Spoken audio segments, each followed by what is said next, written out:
समझा था उसका एक क्विक रिवीजन करना है हम लोगों को 2 घंटे में। So time is very less, I have to deliver many things in this lecture. तो हम लोग स्ट्रेट अवे लेक्चर्स पे चलते हैं। आज का जो हमारा पर्पस रहेगा क्लास का, दैट विल बी कि हम लोग ज्यादा एग्जाम ओरिएंटेड बातें करेंगे। नॉलेज शेयरिंग ऑलरेडी हो गई है, तो एग्जाम में जो चीजें इंपॉर्टेंट है, जिस तरह से चीजें इंपॉर्टेंट है, I will try to cover many areas जितना मैं कवर कर पाऊंगा। उसके बाद आज हम लोग क्वेश्चन आंसर सेशंस में थोड़ा सा ज्यादा टाइम रखेंगे, बिकॉज जो भी आपके क्वेश्चंस होंगे वो क्वेश्चंस आप बीच में लास्ट में आप पूछ सके।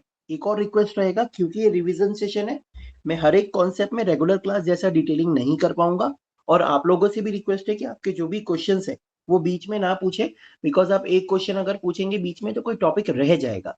तो लास्ट का हम आधी घंटे Q&A के लिए रखेंगे, जहां पर आप लोग अपने सारे क्वेश्चन पूछे। Without wasting much time, let us move to the handbook of MahaRERA.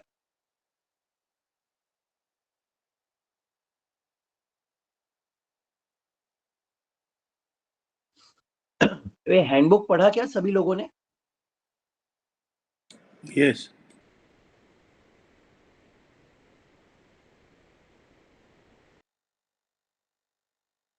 ये कुछ 10 लेक्चर्स की समरी है कि किस लेक्चर्स में हमने क्या क्या देखा था। स्टार्टिंग में द इंट्रोडक्शन ऑफ रेरा हम लोगों ने देखा था कि किस तरह से एक्ट का फॉर्मेशन हुआ है। महारेरा अथॉरिटी के हमने कुछ रूल्स रेगुलेशन देखे थे। चेयरमैन कौन होता है, अथॉरिटी कौन होती है, मेंबर कौन होता है, सेक्रेटरी कौन होता है, सेक्रेटरी के नीचे कौन कौन से लोग हैं, उनका स्टेटस देखा था। चेयरमैन सेक्रेटरी का अपॉइंटमेंट कैसे होता है, अपीलेट का अपॉइंटमेंट कैसे होता है, महारेरा की ऑफिशियल लैंग्वेज क्या है, which is English and Marathi. तो वो हम लोगों ने ये सारे इस लेक्चर में देखा था। Followed by that real estate agent वाले लेक्चर में हम लोगों ने रियल एस्टेट एजेंट का registration process and what is the responsibilities mention in the act, जो कि एक रियल एस्टेट एजेंट को निभाना मैंडेटरी है, जहां पे सेक्शन नंबर 9, सेक्शन नंबर 10 और कुछ रूल्स की बातें की थी। लास्ट में हम लोगों ने स्टेप बाय स्टेप गाइडेंस देखा था कि कैसे इंडिविजुअल और नॉन इंडिविजुअल एजेंट्स को हम लोग रजिस्टर करते हैं। Real estate project and promoter responsibilities में हम लोगों ने डिटेल में प्रमोटर रिस्पॉन्सिबिलिटी को समझा था कि किन किन चीजों के लिए प्रमोटर रिस्पॉन्सिबल है। नंबर 1, कौन कौन सा डॉक्यूमेंट प्रमोटर को देना होता है प्रोजेक्ट रजिस्ट्रेशन के time. Now why this document is important, आप लोगों को पता इसलिए रहना चाहिए बिकॉज ये सारे डॉक्यूमेंट पब्लिक डोमेन में अवेलेबल है और आप जाके वो डॉक्यूमेंट चेक कर सके। For example, PAN card of the promoter, details of the previous project, layout plan, building permission, IODs, title search report, proforma allotment letter, agreement, ये सारे डॉक्यूमेंट्स जितने हैं सारे आप जा करके वेरीफाई कर सकते हैं। नेक्स्ट, अलॉटीज एंड उसकी रिस्पॉन्सिबिलिटीज देखी थी। अलॉटी एंड रिस्पॉन्सिबिलिटी का टॉपिक थोड़ा सा छोटा होता है, जहाँ पे अलॉटी कौन होते हैं, अलॉटी का डेफिनेशन क्या है, ये हम लोगों ने देखा था। अलॉटीज के राइट्स के साथ साथ में अलॉटी की जिम्मेदारी क्या क्या है, कि अगर अलॉटी ने भी समय पे पैसा नहीं दिया तो उसको भी इंटरेस्ट देना पड़ेगा, और इंटरेस्ट देना पड़ेगा MCLR एट द रेट, क्या था इंटरेस्ट का rate, SBI MCLR plus 2%। Complain mechanism देखे थे कि रेरा के अंदर कंप्लेन मैकेनिज्म कौन कौन से होते हैं, ये सारी चीजों पे आज हम लोग टच करेंगे। Due diligence before facilitating sale of property, ठीक है। तो प्रमोटर के लिए कि कोई भी प्रोजेक्ट आपने प्रमोट करने के पहले कौन कौन सी चीजों के बारे में ध्यान रखना चाहिए, वो इस टॉपिक में कवर हुआ था। कुछ स्कैटर्ड टॉपिक भी थे इसमें। For example, title of property के बारे में, सर्च रिपोर्ट के बारे में कुछ डिस्कशंस थे, इंश्योरेंस के बारे में कुछ डिस्कशंस थे, ठीक है। वो सारी चीजें यहाँ पे थी। कारपेट एरिया का एक डेफिनेशन था। Carpet area as per RERA is net usable floor area plus area of internal wall, बस इसी को हम लोग कारपेट एरिया बोलते हैं। It excludes balcony also, whether it is enclosed और exclosed. Sales process, forms and agreement में हम लोगों ने अलॉटमेंट लेटर का मॉडल कैसा होता है, कौन कौन सी कंडीशंस होती है, वो देखा था। अलॉटमेंट लेटर में एक पॉइंट इंपॉर्टेंट था, जहां पे कि अगर प्रमोटर ने डिडक्शंस करना है बुकिंग के बाद तो कितना मैक्सिमम डिडक्शन कर सकता है। It was 2% of the cost of apartment. अगर कोई व्यक्ति 60 यानी 61 दिन के बाद कैंसिल करता है तो उसका maximum 2% of the cost of apartment deduction किया जा सकता है। रियल एस्टेट कैलकुलेशंस के बारे में हम लोगों ने देखा था कि जीएसटी का इम्पैक्ट क्या है, टीडीएस का इम्पैक्ट क्या है, रजिस्ट्रेशन चार्जेस के बारे में कौन सी चीजें हैं। ठीक है, यहाँ पे हम लोगों ने देखा था रजिस्ट्रेशन चार्जेस क्या होते हैं, 1%, मैक्सिमम 30,000। इसके बाद में cost sheet, sample and component detail. ठीक है, चालू करते हैं हम लोग जहां से स्टार्ट किए थे।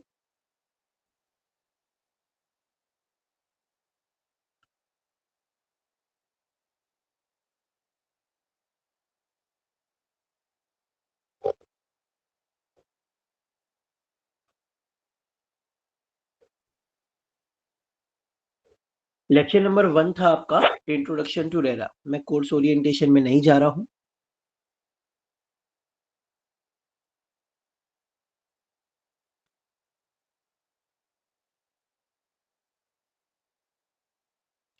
Intro to RERA was your lecture number 1, जहां पे हम लोगों ने ये लेक्चर स्टार्ट करने के पहले देखा था कि क्या क्या चैलेंजेस थे रेरा आने के पहले और क्या क्या ऑब्जेक्टिव है नए एक्ट के। ठीक है, उसके बाद हम लोगों ने समरी देखी थी कि कैसा कैसा एक्ट का बिल्टअप है, कितने चैप्टर्स हैं रेरा के अंदर, टोटल 10 चैप्टर्स हैं, एंड कितने नंबर ऑफ सेक्शंस हैं, टोटल 92 सेक्शंस दिए हुए हैं। ठीक है, इंपॉर्टेंट जो चीजें थी इसमें, प्रमोटर की डेफिनेशन एंड प्रोजेक्ट की definition. Let us quickly revise the definition of promoter. Promoter को हम लोगों ने 4 पार्ट में डिवाइड किया था, private, public, society and joint development. ठीक है, प्राइवेट में हम लोगों ने देखा था any person or persons who construct or wants to construct an independent building and building consisting of apartment, यानी नंबर 1 अपार्टमेंट वाले लोग, नंबर 2 बिल्डिंग वाले लोग, third any person who converts existing structure into a new structure consisting of multiple apartment or building as the case may be, number third आ गया redevelopment के cases, and number fourth any person who is developing his land into plot, यानी plotted development वाले project आ गए number 4। ये सारे लोगों को प्रमोटर कहा जाएगा। Now in case of public department, for example अगर कोई गवर्नमेंट का पब्लिक डिपार्टमेंट है, यहाँ पर हम लोग हमेशा एग्जांपल महाडा का लेके चलते हैं।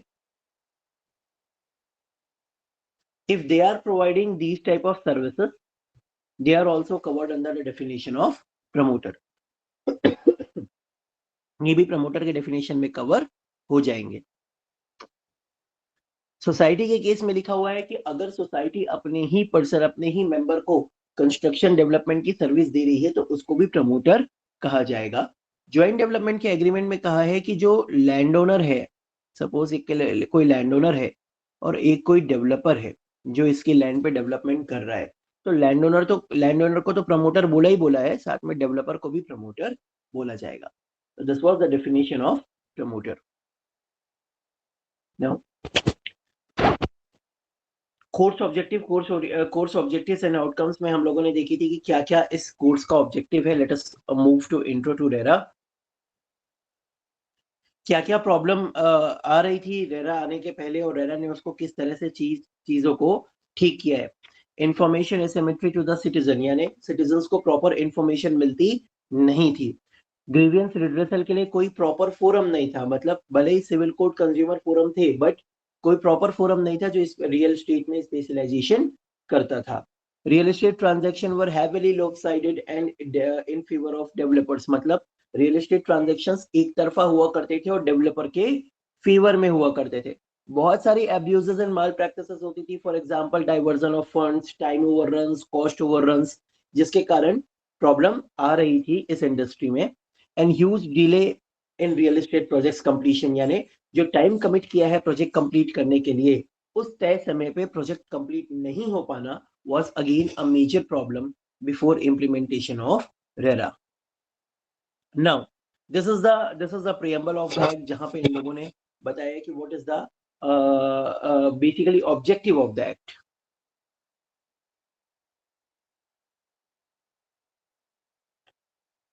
The act is for establishment of authority.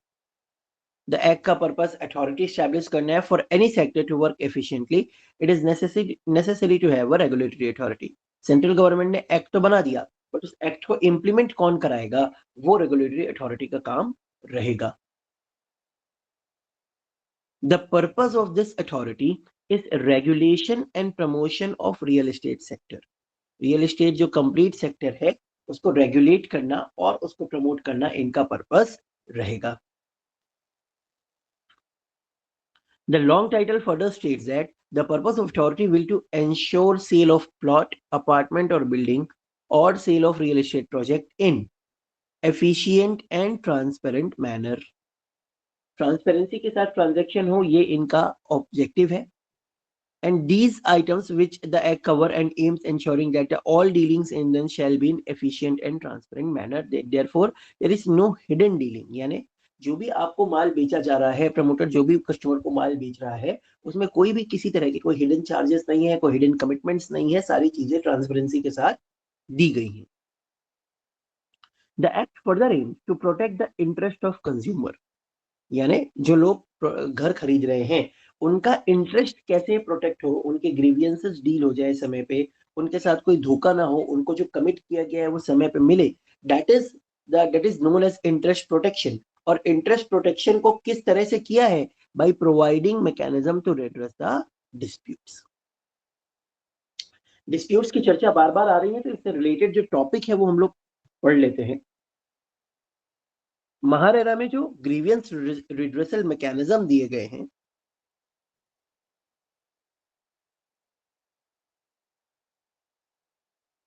just a minute.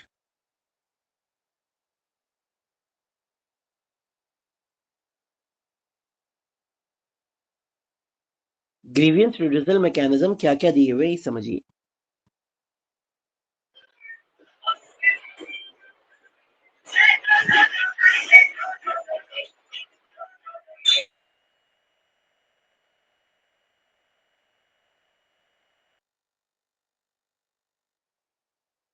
Suppose एक प्रमोटर है, एक अलॉटी है, इन दोनों के बीच में आ गया डिस्प्यूट और ये लोग अब कंप्लेन करना चाह रहे हैं. तो जो पहला फोरम है कंप्लेन करने का, it is MahaRERA authority and या और एडजुडिकेटिंग ऑफिसर.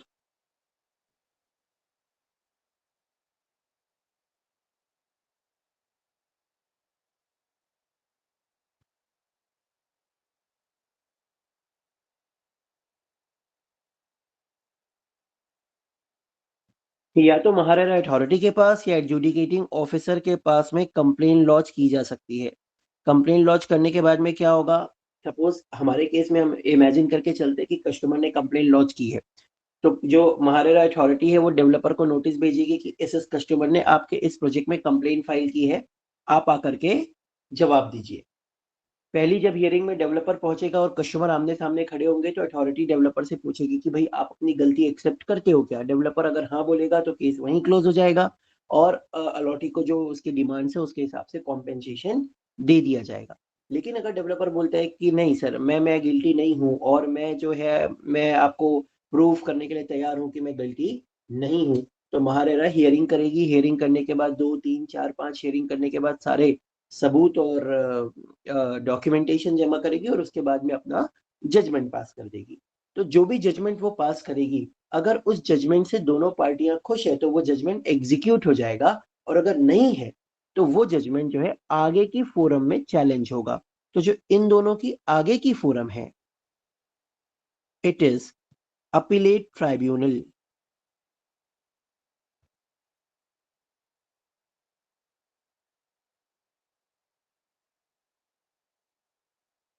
ठीक है, जिसको हम लोग रीट भी बोलते हैं, रियल एस्टेट अपीलेट ट्राइब्यूनल. ठीक है, ये अपीलेट ट्राइब्यूनल के पास में चैलेंज हो जाएगा. अपीलेट ट्राइब्यूनल के पास में चैलेंज करने का समय कितना है, 30 days. From order of MahaRERA authority.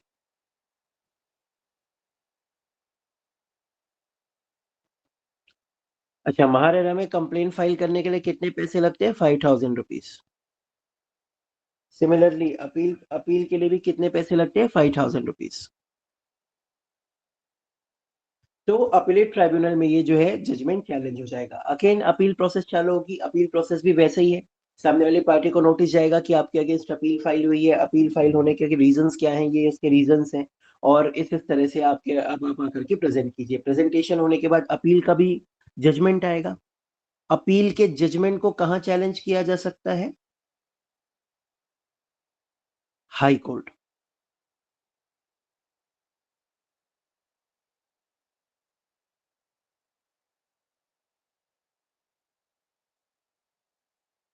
Appeal के जजमेंट को हाई कोर्ट में चैलेंज किया जा सकता है, और हाई कोर्ट के जजमेंट को कहाँ चैलेंज किया जा सकता है? Supreme court. This is the last authority. इसके बाद किसी तरह का कोई आप चैलेंज नहीं कर सकते, सुप्रीम कोर्ट का डिसीजन सबको मानना पड़ेगा। तो ग्रीवियंस रिड्रेसल की जहां तक बात आ रही थी, तो मैंने वो चीज यहीं पर डिस्कस कर दी है। टोटल 92 सेक्शंस हैं एक्ट के अंदर, जो इस तरह से डिवाइडेड है। These are your chapter numbers, these are the topics, and these are section number. एक एग्जाम में उन्होंने पूछा था कि मिसलेनियस वाला जो टॉपिक है, ये कौन से सेक्शन नंबर के बीच में कवर्ड है?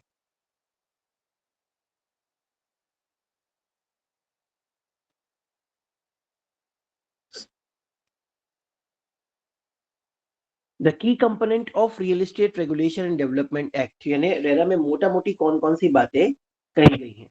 सबसे पहले तो रियल एस्टेट रेगुलेटरी अथॉरिटी और ट्राइब्यूनल एस्टैब्लिश करना इस एक्ट का काम है। सेकेंडली, प्रोजेक्ट का रजिस्ट्रेशन कराना इस एक्ट का काम है। प्रोजेक्ट किसको बोलेंगे? प्रोजेक्ट की डेफिनेशन क्या है? प्रोजेक्ट की डेफिनेशन होती है कोई भी रेसिडेंशियल, कमर्शियल या मिक्स्ड प्रोजेक्ट, यानी या तो आप उसको अपार्टमेंट बोल लीजिए, या बिल्डिंग बोल लीजिए, या फिर प्लॉटेड डेवलपमेंट बोल दीजिए, या रीडेवलपमेंट बोल दीजिए, अगर पर्पस ऑफ सेल है तो उसको प्रोजेक्ट की डेफिनेशन में कवर कर दिया जाएगा। इसी से कनेक्टेड टॉपिक है सेक्शन नंबर 3, वो एक बार डिस्कस कर लेते हैं, जहां पे बोला है कि कैसे केसेस में आपको रजिस्ट्रेशन कराने की जरूरत नहीं है।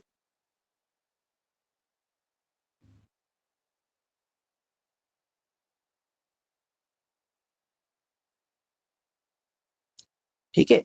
सेक्शन नंबर 3 बोलता है कि सारे रियल एस्टेट प्रोजेक्ट को रेरा रजिस्ट्रेशन कराना मैंडेटरी है। बिना रेरा रजिस्ट्रेशन कराए आप किसी तरह का कोई एडवांस नहीं ले सकते, किसी तरह की कोई मार्केटिंग नहीं कर सकते, किसी कस्टमर के पास नहीं जा सकते, कोई बुकिंग नहीं ले सकते, कुछ भी नहीं कर सकते। बट सेक्शन नंबर 3 है सम एक्सेप्शंस, यानी एग्जेम्पशंस दिए हुए हैं कि किनको किनको रेरा में रजिस्ट्रेशन कराने की जरूरत नहीं है।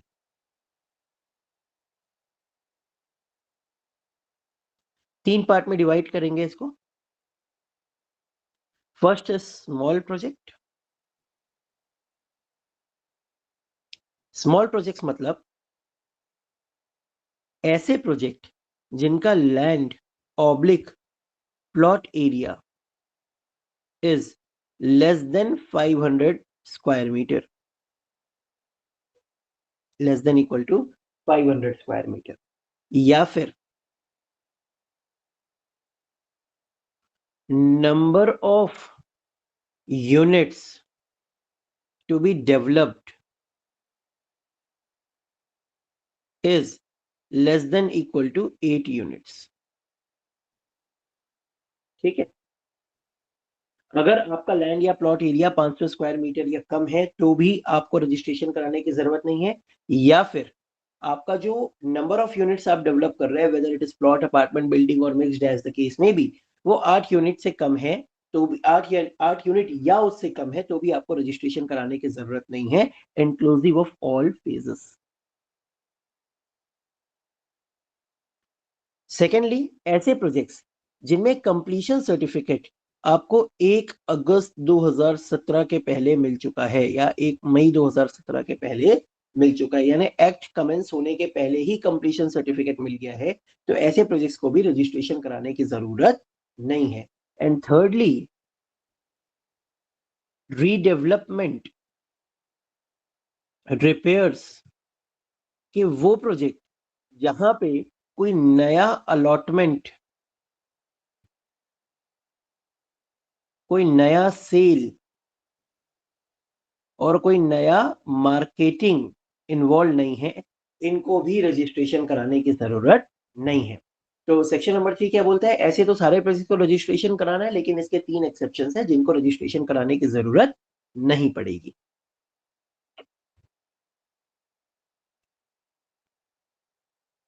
थर्ड पर्पज जो है इस एक्ट का, it is real estate agents registration. All real estate agents should register under this act, and no real estate agent shall facilitate the sale or purchase of the of or act on behalf of any person to facilitate the sale purchase of any plot, apartment or building. Section number 9 बोलता है कि सारे real estate agents को act के अंदर register कराना compulsory है, और कोई भी रियल एस्टेट एजेंट अपने प्रोजेक्ट की डीलिंग मार्केट में तब तक नहीं करेगा जब तक वो एक्ट के अंदर रजिस्ट्रेशन नहीं करा लेता। अगर रियल एस्टेट एजेंट ऐसा करता पाया जाता है तो उसके ऊपर पेनल्टी कितनी लगेगी?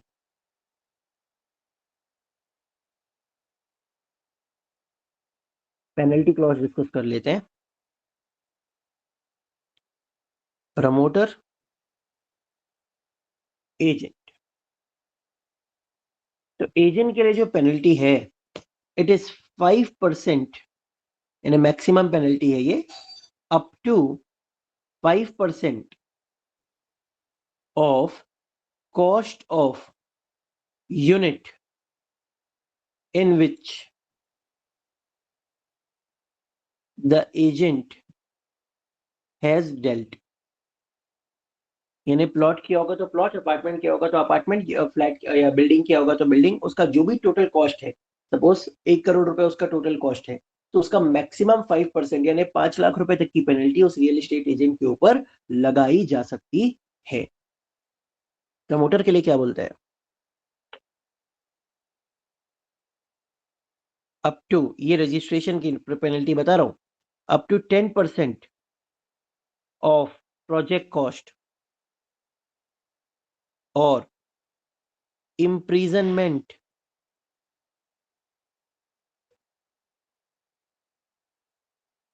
और बोथ। यानी आपके ऊपर पहले तो पेनल्टी लगाएंगे, नहीं माने तो आपको जेल में डाल देंगे, अगर आपने कंटिन्यू ऑफेंस किया तो आपको फाइन भी लगाई जा सकती है और पेनल्टी भी लगाई जा सकती है। अगर रजिस्ट्रेशन के अलावा और कोई नॉन कंप्लायंस किया प्रमोटर ने, ठीक है, तो 5% ऑफ द प्रोजेक्ट कॉस्ट की पेनल्टी लगाई जा सकती है। तो ये दोनों पेनल्टी प्रोविजंस आप ध्यान में रखेंगे कि एजेंट के लिए 5% पेनल्टी लगती है। Next purpose is filing of complaint.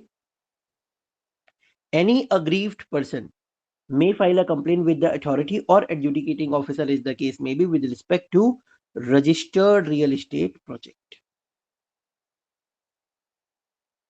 for any violation or contravention of the act. फिर महारेरा अथॉरिटी से अगर आपको दुख है तो आप ट्राइब्यूनल के पास चले जाइए, ट्राइब्यूनल से दुख है तो आप हाई कोर्ट के पास जा सकते हैं। Next, MahaRERA authority. यहाँ पे 5 तरह के रूल्स थे अलग अलग, और 3 तरह के रेगुलेशंस थे जिसपे हम लोगों ने डील किया था। की पिलर्स ऑफ महारेरा। महारेरा किन 5 स्तंभों पे खड़ा है तो वो ध्यान रखेंगे: transparency, accountability, financial discipline, citizen centricity and compliances. ये 5 अलग अलग की पिलर्स हैं जिसमें महारेरा का पूरा एक्ट, महारेरा का पूरा वर्किंग, महारेरा का पूरा बेस निर्भर करता है। ठीक है, तो अब क्वेश्चन किस तरह से आता है, आपको एक क्लॉज लिख करके दे देंगे कि ये पर्टिकुलर फीचर है महारेरा का, आप ये बताइए कि ये कौन से पर्टिकुलर पिलर के ऊपर आप इसको, कौन से पर्टिकुलर पिलर के अंदर आता है। यानी एक लाइन लिख के देंगे, बताइए ट्रांसपेरेंसी के अंदर आ रहा है, अकाउंटेबिलिटी के अंदर आ रहा है या फाइनेंशियल डिसिप्लिन के अंदर आ रहा है। तो ये समझ लेते हैं कि ट्रांसपेरेंसी के अंदर कौन कौन सी बातें आती हैं।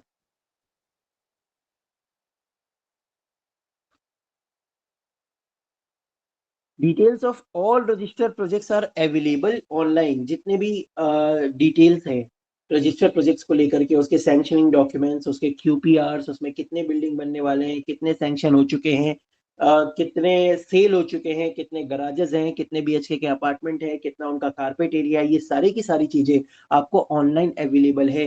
ये सब चीजें आपको ट्रांसपेरेंसी क्लॉज के अंदर आती है। मोर ओवर, अगर प्रमोटर को कोई मेजर नेचर का चेंजेस करना है तो उसको 2/3 अलॉटीज का अप्रूवल लेना पड़ेगा। माइनर नेचर का चेंज करना है तो 2/3 अलॉटीज को इंटीमेट करना पड़ेगा। अगर प्रोजेक्ट सेल करना है तो भी 2/3 अलॉटीज का अप्रूवल लेना पड़ेगा।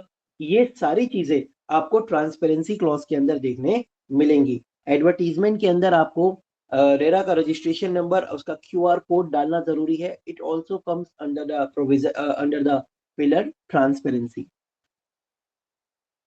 Now what is accountability? Accountability मतलब जिम्मेदारी लेना, ठीक है। Perhaps the greatest benefit of the customer is reinforced trust in the real estate sector due to enforceability of accountability. ठीक है. The act clearly details the roles and responsibility of each stakeholder, including the promoter, lottie and agent. Promoter की क्या जिम्मेदारी है, allottee की क्या जिम्मेदारी है और एजेंट की क्या जिम्मेदारी है, इसको बहुत क्लियरली एक्ट के अंदर डिफाइन किया गया है। So every officer of the company who was in charge or was responsible will be liable for the conduct of the company. यानी कोई गड़बड़ अगर हो गई तो कोई ऑफिसर ये नहीं बोल सकता कि भाई ये चीज मुझे पता नहीं थी, मैं इस चीज के लिए रिस्पॉन्सिबल नहीं हूं। तो he will have to be responsible for that. An offence by an officer committed within the consent and convenience of director, manager, secretary or otherwise, they will also be guilty. कोई director बोलेगा कि sir ये गलत काम तो मैंने किया ही नहीं, ये उस ऑफिसर ने किया है तो आप उसको पकड़िए, तो ऐसा नहीं है। बोला जाएगा कि अगर उस डायरेक्टर से डायरेक्टर को इंटीमेट करके और डायरेक्टर को लूप में लेके इस तरह का काम किया गया था तो उस डायरेक्टर की रिस्पॉन्सिबिलिटी भी उतनी ही इक्वल रहेगी जितनी उस ऑफिसर की है। Now what comes under financial discipline? Financial discipline यानी पैसे को लेकर के बहुत सारी चीजें इन लोगों ने बनाई हैं। जैसे 10% से ज्यादा अगर आपको एडवांस लेना है तो आपको एग्रीमेंट रजिस्टर करना पड़ेगा। बिना आप एग्रीमेंट रजिस्टर किए आप 10% ज्यादा एडवांस नहीं ले सकते। 70% पैसा जो है आपके रेरा डेजिग्नेटेड बैंक अकाउंट में आपको जमा करना पड़ेगा, जो आपको टाइम टू टाइम विड्रॉ करने मिलेगा after giving withdrawal certificate. Withdrawal from such account shall be in the percentage completion of the project. अगर प्रमोटर ने कोई इनकरेक्ट इंफॉर्मेशन दे करके माल बेच दिया, ठीक है, फेक प्रॉमिस करके माल बेच दिया, तो उसको कॉम्पेंसेट करना पड़ेगा बायर को along with the interest.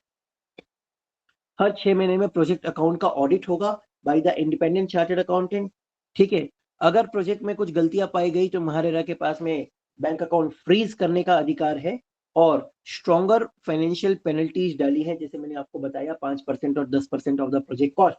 it all comes under the pillar transparency.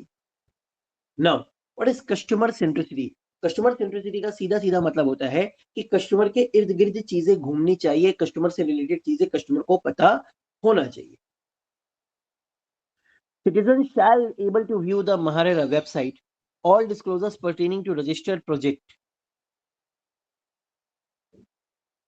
shall enable the data driven informed decision making. जो सारे कस्टमर्स हैं वो इन्फॉर्म्ड डिसीजन ले सके, सारी चीजें देख के जान के परख के इंफॉर्मेशन ले सके। It comes under the pillar customer centricity. जो प्रमोटर है वो किसी तरह का कोई एडिशन और ऑल्टरेशन नहीं कर सकता in the sanction plan, layout plan, specification in the nature of fixture and fittings without previous consent of at least 2/3 allottee other than the promoter who have agreed to take apartment on that building. तो कोई भी changes नहीं हो सकते हैं without taking approval from 2/3 allottee.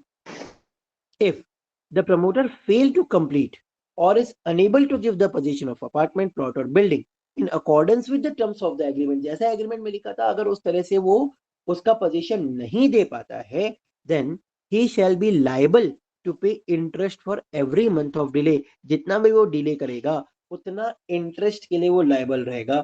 Further, if the allottee wishes to withdraw from the project without prejudicial to any other remedy available, to return the amount received along with the interest. अगर allottee बोलता है कि नहीं मैं आपके project में continue नहीं करना चाहता बिकॉज बहुत समय ले लिया आपने, तो आपको इंटरेस्ट के साथ उसका पैसा आपको रिफंड करना पड़ेगा।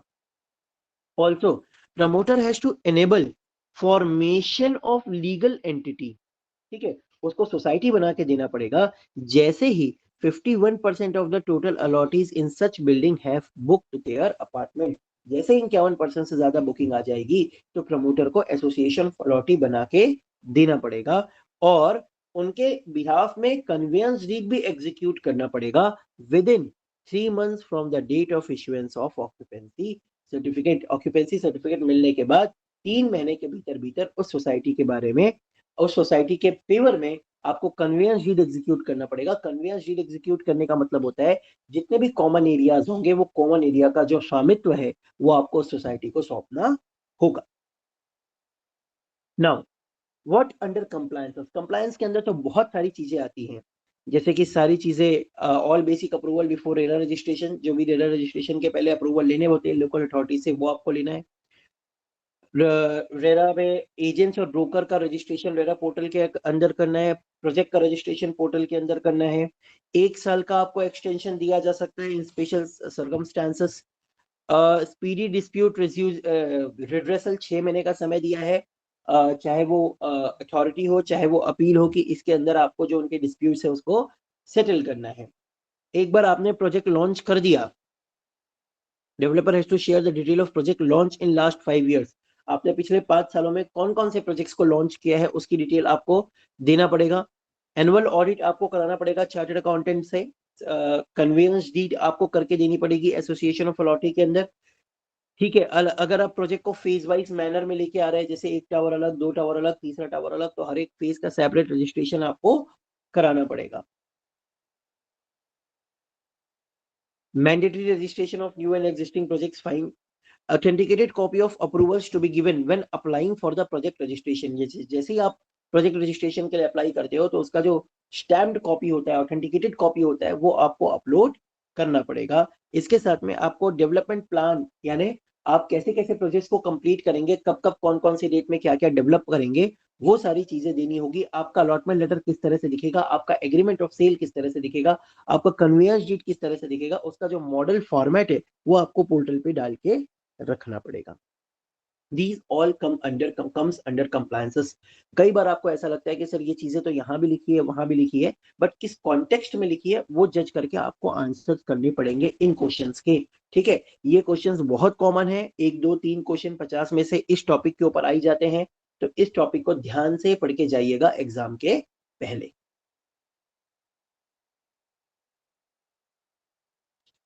Understanding MahaRERA portal.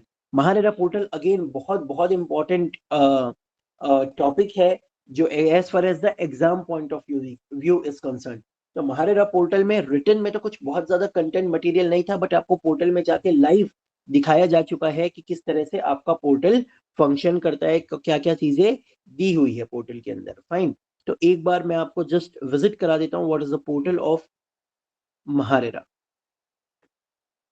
बाकी आई सजेस्ट कि आप एक बार जरूर खुद से महारेरा का पोर्टल विजिट कर ले, देख ले कि कहाँ कहाँ कौन कौन सी चीजें हैं, और जिससे कि आपको एग्जाम में क्वेश्चंस करने को आसान हो। तो this is the portal maharera.mahaonline.gov.in।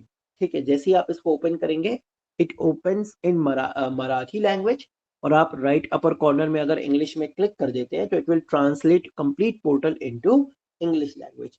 2 he language है क्योंकि महारेरा का ऑफिशियल लैंग्वेज इंग्लिश और मराठी है। ध्यान देंगे यहाँ पे एक ISO सर्टिफिकेशन दिया हुआ है, ISO 9001:2015 सर्टिफाइड। कई बार इसको एग्जाम में पूछा गया है कि महारेरा कौन सा ISO का सर्टिफिकेशन महारेरा की वेबसाइट के ऊपर है, तो ध्यान रखेंगे ये वाला 9001:2015 जो सर्टिफिकेशन महारेरा की वेबसाइट में दिया हुआ है।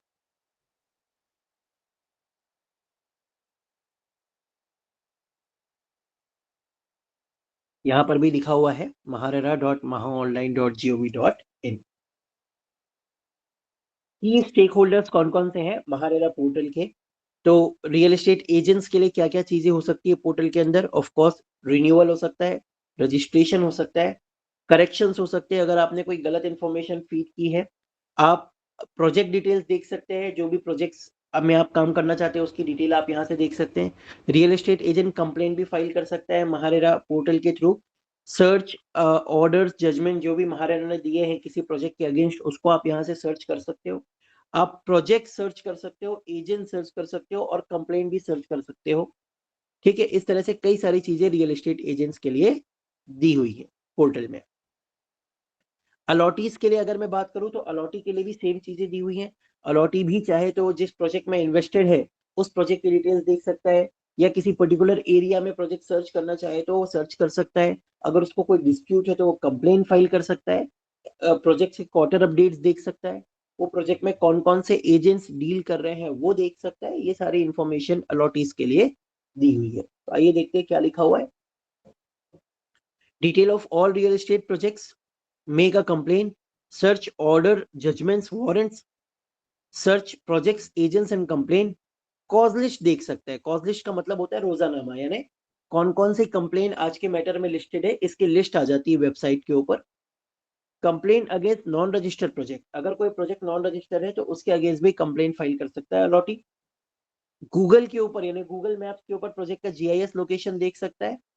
कंप्लेन देख सकता है प्रोजेक्ट वाइज और प्रमोटर वाइज, इस प्रोजेक्ट के अगेंस्ट कितनी कंप्लेन है या इस प्रमोटर के अगेंस्ट कितनी कंप्लेन है। ये सारी इंफॉर्मेशन अलॉटीज वेबसाइट के थ्रू निकाल सकते हैं। प्रमोटर्स के लिए क्या क्या इंफॉर्मेशन दी है, कई सारी चीजें सेम होंगी।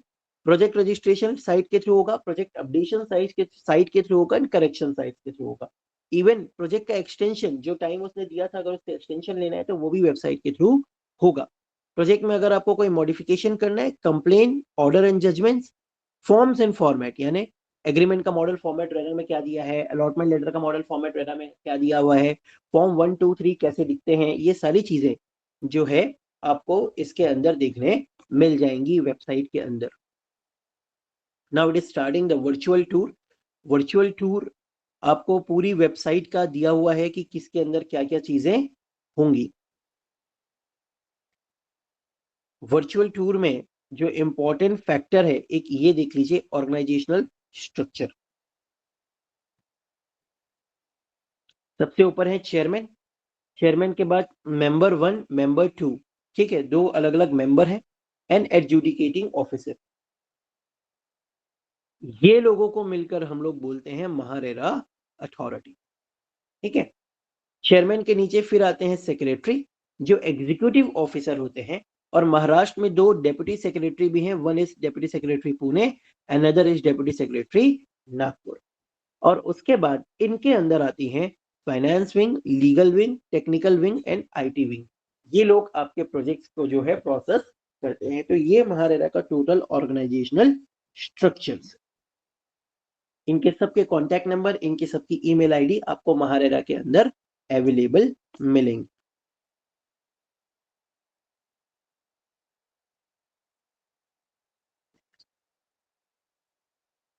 महारेरा के ऑनलाइन पोर्टल पे आपको जो एक और चीजें मुझे दिखाना था वो देख लेते हैं।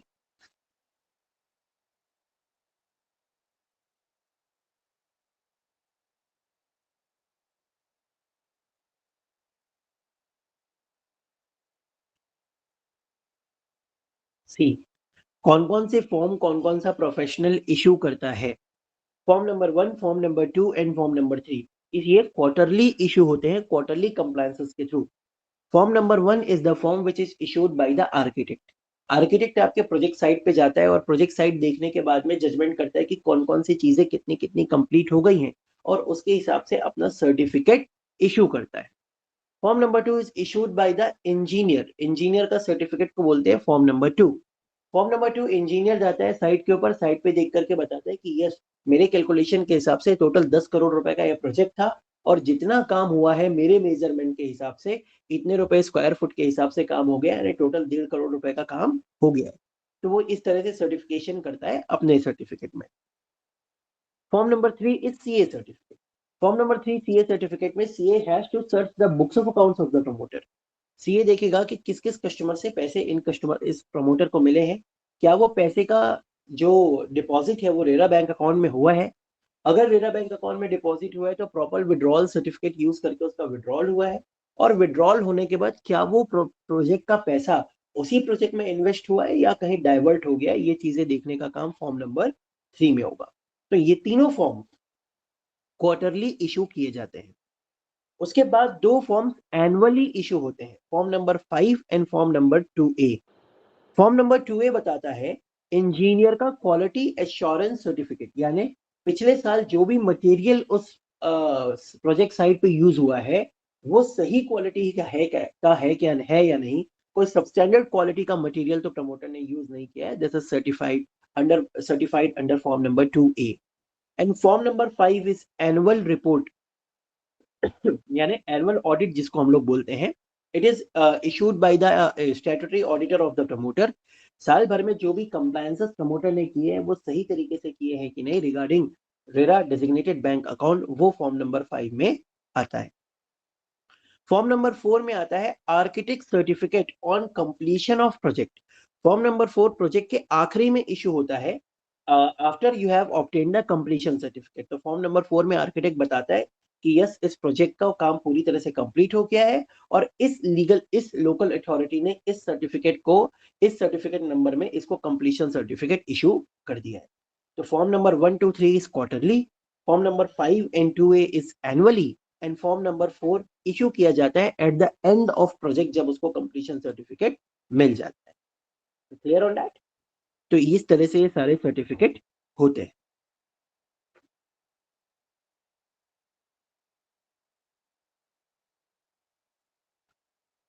I am not going on the website tour आपको ऑलरेडी दिया हुआ है and you have to search by going into the website, इस वेबसाइट को कैसे ऑपरेट करना है।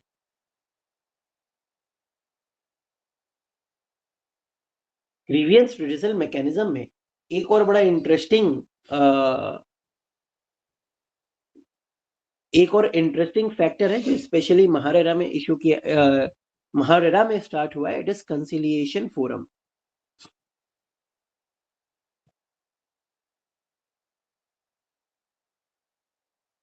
कंसिलिएशन फोरम का मतलब होता है अगर आपको डायरेक्ट कोर्ट में जाके कंप्लेन नहीं करना और एमिकेबल सेटलमेंट करने के लिए आप इच्छुक हो, एमिकेबल सेटलमेंट मतलब होता है आउट ऑफ कोर्ट सेटलमेंट, अगर आप इसकी इच्छा रखते हो तो एक कंसिलिएशन फोरम बना रखा है जहां पे वो फोरम कोशिश करेगी कि प्रमोटर अलॉटी या एजेंट के जैसा भी केस होगा इनके बीच में कैसे समन्वय बैठा के इनका डिस्प्यूट को है रिजॉल्व किया जा सके, कैसे ये लोग अपने डिस्प्यूट को रिजॉल्व कर सकते हैं। तो ये नॉन लीगल फोरम है, बेसिकली इट्स अ ट्रायल की डायरेक्ट कोर्ट में मैटर ना जाए और बाहर कोर्ट के बाहर ही बैठ करके इसका रास्ता निकाला जा सके। तो जो महारेरा के चेयरमैन है वो इस फोरम के चेयरमैन होते हैं। इसके बाद में यहाँ पे एक बिल्डर रिप्रेजेंटेटिव होता है जो नॉर्मली बिल्डर ऑर्गेनाइजेशन से होता है, और एक कस्टमर का रिप्रेजेंटेटिव होता है जो ग्राहक पंचायत या कंज्यूमर फोरम से होता है। यहाँ पर ये लोग कोशिश करते हैं बैठ कर कि किस तरह से डिस्प्यूट को सेटल किया जा सके। अगर मैं चाहूं तो मैं पहले कंसिलिएशन फोरम के पास में जा करके टेस्ट कर सकता हूं, उसके बाद अगर मेरा डिस्प्यूट यहाँ सेटल नहीं हो सकता तो मैं उसके बाद भी कंप्लेन फाइल कर सकता हूं। या फिर अगर महारेरा अथॉरिटी के सामने कोई कंप्लेन मैटर चल रहा है और वो कंप्लेन मैटर चलने के बीच में अथॉरिटी को ऐसा लगा कि ये मैटर कंसिलिएशन में फिट बैठ सकता है, ठीक है, तो महारेरा अथॉरिटी दोनों पार्टीज की परमिशन लेके किसी मैटर को कंसिलिएशन फोरम में रेफर कर सकती है, उसमें भी कोई दिक्कत नहीं है। तो conciliation forum is a great initiative, already बहुत सारे केसेस पेंडिंग है, इससे एक कोशिश की गई है कि डायरेक्ट कंप्लेन रजिस्टर ना हो और बाहर की बाहर इस चीज को सॉल्व किया जा सके। यहाँ पे कंसिलिएशन फोरम का देखिए आपको ऑब्जेक्टिव दिया, मतलब स्टैटिस्टिक्स दिया हुआ है कि टोटल 858 मैटर्स इनके पास में लिस्ट हुए थे, जिसमें से 764 मैटर का कंसिलिएशन इन लोगों ने कंप्लीट कर दिया है और अभी केवल 94 मैटर्स का कंसिलिएशन पेंडिंग है। तो by this you can see कि कितना सक्सेस रेट है इस कंसिलिएशन फोरम का।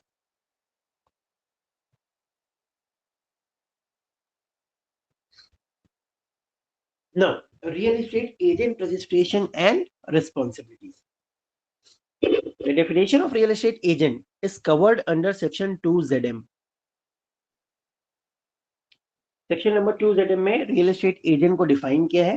A real estate agent means any person who negotiates or act on behalf of another person in a transaction of transfer of plot, apartment and building as the case may be in a real estate project by way of sale, transfer with another person, or transfer of plot, apartment or building as the case may be by another person to him and receives remuneration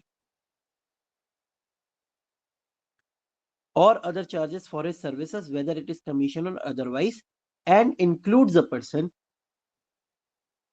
who introduces through any medium. मतलब भले ही वो virtual medium हो या आपका physical medium हो, उसमें भी उसको भी कवर कर लेगा इन दोनों को। यानी अगर कोई व्यक्ति बैठा है कनाडा में और मुंबई के बिल्डर और प्रमोटर की मीटिंग करा रहा है वर्चुअली गूगल मीट के ऊपर, तो उसको भी रियल एस्टेट एजेंट बोला जाएगा। And it includes property dealer, broker, middle man by what ever name called. आप अपने आप को कोई भी नाम से बोलिए, आप अगर ये एक्टिविटीज में इन्वॉल्व हैं तो आपको रियल एस्टेट एजेंट बोला जाएगा। The registration of real estate agent is mandatory as per section number 9. Project का रजिस्ट्रेशन मैंडेटरी करने वाला सेक्शन कौन सा है? Section number 3। और एजेंट का रजिस्ट्रेशन मैंडेटरी करने वाला सेक्शन कौन सा है? Section number 9।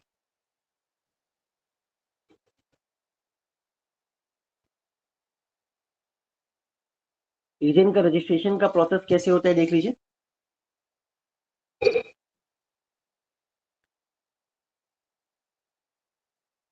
सपोज कोई एजेंट है, उसने अपना रजिस्ट्रेशन कराना है महारेरा अथॉरिटी के पास।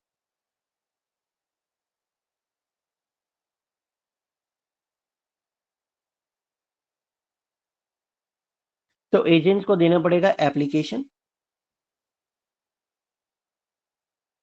Plus fees and documents. Application कौन से फॉर्म में जाएगा? Form number H, sorry form number G, form number G के अंदर एप्लीकेशन इसका जाएगा। MahaRERA is having 30 days time period either to accept or reject the application। 30 दिन के अंदर उनको आपके एप्लीकेशन को एक्सेप्ट या रिजेक्ट करना पड़ेगा। अगर आपका एप्लीकेशन एक्सेप्ट हो जाता है तो आपको रजिस्ट्रेशन सर्टिफिकेट मिलेगा फॉर्म नंबर एच के अंदर। एच के अंदर आपको आपका रजिस्ट्रेशन सर्टिफिकेट मिल जाएगा। अगर आपका एप्लीकेशन रिजेक्शन के लिए मूव होता है तो आपका एप्लीकेशन डायरेक्ट रिजेक्ट नहीं किया जा सकता, उसके पहले आपको एक शो कॉज नोटिस दिया जाएगा, कारण बताओ नोटिस आपको मिलेगा। कारण बताओ नोटिस में भी अगर अथॉरिटी सेटिस्फाइड नहीं है तो फिर आपको मिल जाएगा इंटीमेशन ऑफ रिजेक्शन, यानी rejection order. It comes under form number I. Intimation of rejection मिलता है फॉर्म नंबर आई के। अगर अथॉरिटी ने पूरे 30 दिन कंप्लीट कर लिए,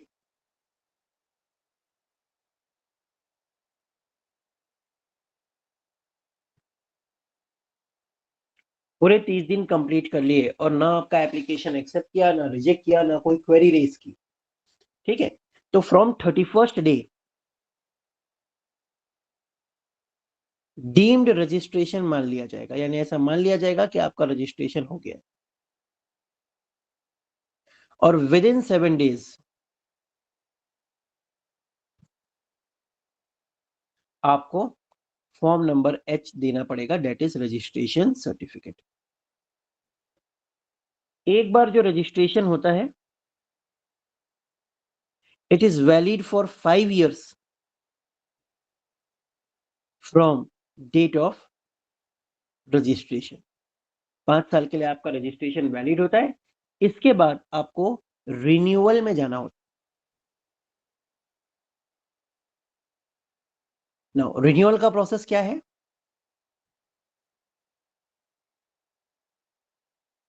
बिफोर 60 days ऑफ एक्सपायरी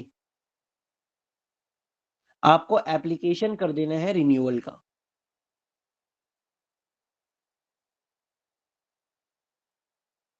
और एप्लीकेशन आप करेंगे फॉर्म नंबर जे के अंदर, ठीक है, फॉर्म नंबर जे के अंदर। आप इनका एप्लीकेशन कर देंगे और इसका जो सर्टिफिकेट मिलेगा, यानी रिन्यूअल होने के बाद जो सर्टिफिकेट मिलेगा, ये मिलेगा फॉर्म नंबर के अंदर। फीस कितनी देनी है, फीस के बारे में डिस्कशन कर लेते हैं। अगर इंडिविजुअल या प्रोप्राइटरशिप है तो fees is 10,000, sorry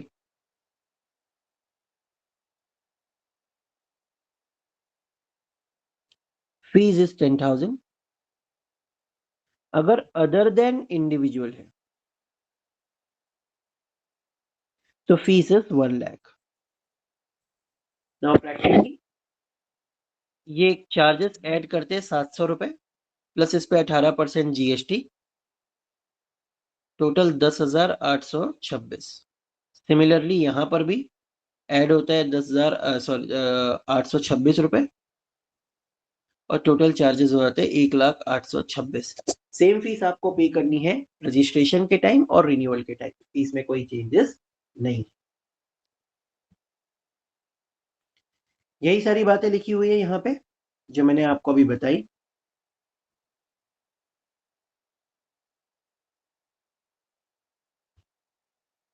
registration process दिया हुआ है, फीस के बारे में लिखा हुआ है रूल नंबर 11 में, डीम रजिस्ट्रेशन के लिए रूल नंबर 12 में लिखा हुआ है, रिन्यूअल प्रोसेस जो मैंने बताया रूल नंबर 13 में लिखा हुआ है।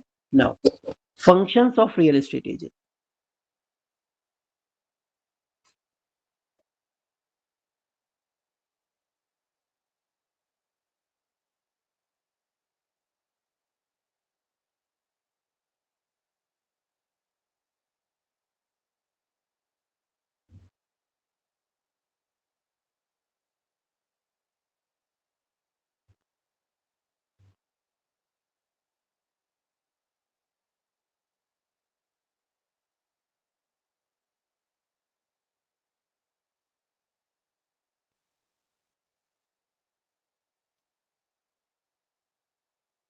सेक्शन नंबर 10 फंक्शंस के बारे में बात करता है। रूल नंबर 14 फंक्शंस के बारे में बात करता है। Rule number 16 and rule number 17। Section number 10 बोलता है कि कोई भी रियल एस्टेट एजेंट बिना रजिस्ट्रेशन के डील नहीं करेगा, ठीक। रूल नंबर 2 बोलता है कोई भी रियल एस्टेट एजेंट को बुक्स ऑफ अकाउंट्स मेंटेन करनी पड़ेगी रूल नंबर 16 के हिसाब से। रूल नंबर 16 के हिसाब से बुक्स ऑफ अकाउंट्स में लिखा गया है कि हर एक रियल एस्टेट एजेंट को अपनी बुक्स ऑफ अकाउंट्स बनानी है, बचानी है, बना के रखनी है as per income tax act 1961, companies act 2013 और as per any other law which is applicable for time being in force. यानी जैसा जैसा आपके सेपरेट एक्ट में लॉ में लिखा हुआ है उस हिसाब से आपको बुक्स ऑफ अकाउंट्स मेंटेन करनी है। ना सिर्फ मेंटेन करनी है, उसको मतलब उसको प्रिजर्व करके भी रखना है, जिससे अथॉरिटी अगर आपसे मांगे तो आपको उसको देना पड़ेगा। सेक्शन नंबर 10 का सबसेक्शन 3 बोलता है कि आपको किसी भी अनफेयर ट्रेड प्रैक्टिसेस में इन्वॉल्व नहीं होना है और अनफेयर ट्रेड प्रैक्टिसेस को डिफाइन किया है रूल नंबर 17 के अंदर। रूल नंबर 17 बोलता है कि क्योंकि real estate agent act as bridge between the promoter and the allottee, उसको समय समय पे अलॉटी और प्रमोटर को असिस्ट करना पड़ेगा, बट ऐसा करते वक्त आपको किसी भी अनफेयर ट्रेड प्रैक्टिसेस में इन्वॉल्व नहीं होना है। Now what is unfair trade practices? Point number 1, आपको ओरली, लिखित में, डिजिटली कोई भी ऐसी इंफॉर्मेशन प्रोड्यूस नहीं करनी है विच इज नोइंगली और अननोइंगली रॉन्ग, ठीक है। अगर आपको किसी बारे में इंफॉर्मेशन नहीं है तो आप उस चीज को डिस्प्ले नहीं करेंगे, गलत इंफॉर्मेशन आप पब्लिश नहीं करेंगे। अगर आप प्रमोटर कोई ऐसा गलत स्टेटमेंट आप नहीं देंगे। पॉइंट नंबर 2 बोलता है कि अगर प्रमोटर के पास में किसी तरह का कोई अप्रूवल नहीं है तो आप कस्टमर को झूठ बता करके कोई प्रमोटर का माल नहीं बेचेंगे, ठीक है। यानी अगर प्रमोटर के पास 8वें फ्लोर की परमिशन नहीं है तो आप 8वें फ्लोर की सेलिंग प्रमोशन नहीं करेंगे। पॉइंट नंबर 3 बोलता है कि कोई भी न्यूज़पेपर में, कोई भी सोशल मीडिया में, कोई भी अदर मीडिया में आप ऐसी फैसिलिटीज जो प्रमोटर देने ही नहीं वाला है उसका प्रमोशन नहीं करेंगे। फॉर एग्जाम्पल, अगर प्रमोटर स्विमिंग पूल देने नहीं वाला है तो आप स्विमिंग पूल का प्रमोशन नहीं करेंगे। पॉइंट नंबर 4 बोलता है कि आपकी ये रिस्पॉन्सिबिलिटी है, आपकी नैतिक जिम्मेदारी है कि जब आप अपने कस्टमर को प्रमोटर के पास लेके जा रहे हैं तो प्रोजेक्ट से रिलेटेड सारी information, for example brochure, allotment letter, agreement का फॉर्मेट, डेवलपमेंट प्लान, ये सारे इंफॉर्मेशन कस्टमर को दे दिए जाए। इतनी बातें लिखी है रूल नंबर 17 में। नाउ रूल नंबर 14 क्या बोलता है? रूल नंबर 14 पहले नंबर पे बात करता है कि जो भी आपके हेड ऑफिसर्स हैं, जो भी आपके ब्रांच ऑफिसर्स हैं, वहां आपका रेरा रजिस्ट्रेशन नंबर डिस्प्ले करना आपको मैंडेटरी है। और रूल नंबर 14 का सेकंड पार्ट बोलता है कि आप जो भी ब्रोशर, जो भी पैम्पलेट, जो भी लीफलेट छापेंगे, उसमें जिस प्रोजेक्ट का आप प्रमोशन कर रहे हैं उसमें आपका एजेंट रजिस्ट्रेशन नंबर तो चाहिए ही चाहिए, साथ में उस प्रोजेक्ट का रजिस्ट्रेशन नंबर और उस प्रोजेक्ट का क्यूआर कोड भी आपको प्रिंट करना मैंडेटरी है। इतनी सारी रिस्पॉन्सिबिलिटीज बोली गई हैं रियल एस्टेट एजेंट्स के लिए। यही सारी बातें यहाँ पे लिखी है जो मैंने आपको बहुत शॉर्ट में बताया। Revocation of registration of real estate agent. अगर रियल एस्टेट एजेंट कोई गलत चीजें करता पाया जाता है, गलत इंफॉर्मेशन देता पाया जाता है, गलत मार्केटिंग करता पाया जाता है, तो उसको अथॉरिटी उसका रजिस्ट्रेशन रिवोक या सस्पेंड कर सकती है। एक बार अगर रजिस्ट्रेशन रिवोक हो गया तो आपको 6 महीने के लिए डिबार कर दिया जाएगा और 6 महीने बाद ही नया रजिस्ट्रेशन आपको मिलेगा। ये कुछ स्टेप बाय स्टेप गाइडलाइंस हम लोगों ने देखी थी कि किस तरह से आप पोर्टल के ऊपर अपना रजिस्ट्रेशन कर सकते हैं।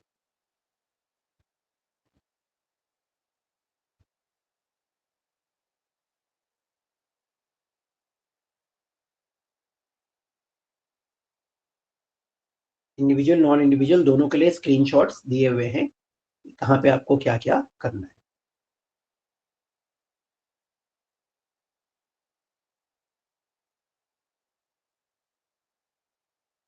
Now coming to what? Promoter responsibility.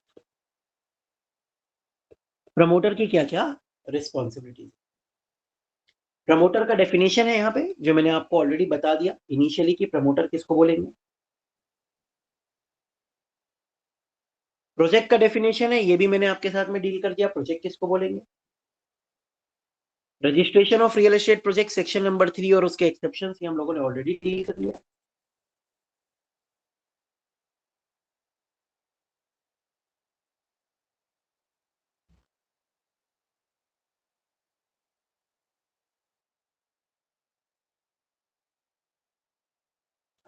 Function and duties of promoter.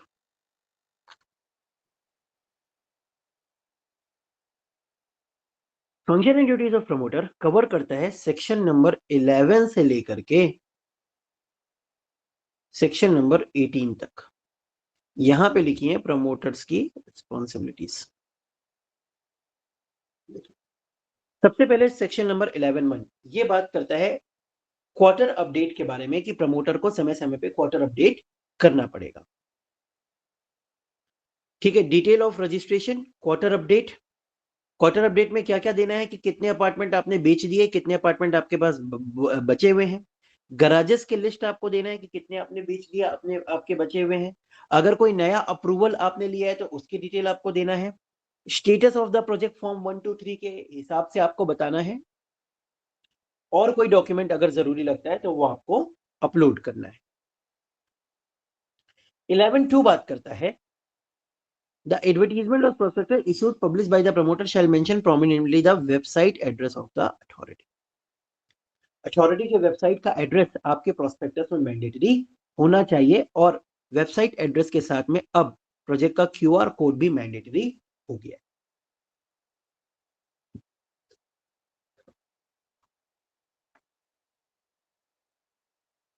11(3) बात करता है at the time of booking and issue of allotment letter it is the responsibility of the promoter at the time of booking and issue of appointment letter shall be responsible to make available allotee following information।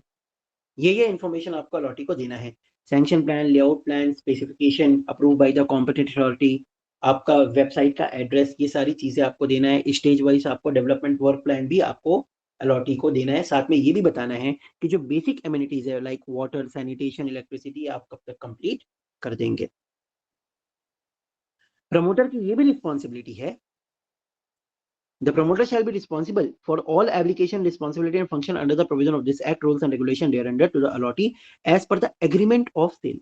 agreement of sale में आपने जो बातें लिखी होंगी वो बातें निभाने की जिम्मेदारी प्रमोटर की है till the conveyance of all apartment or plot or building as the case may be।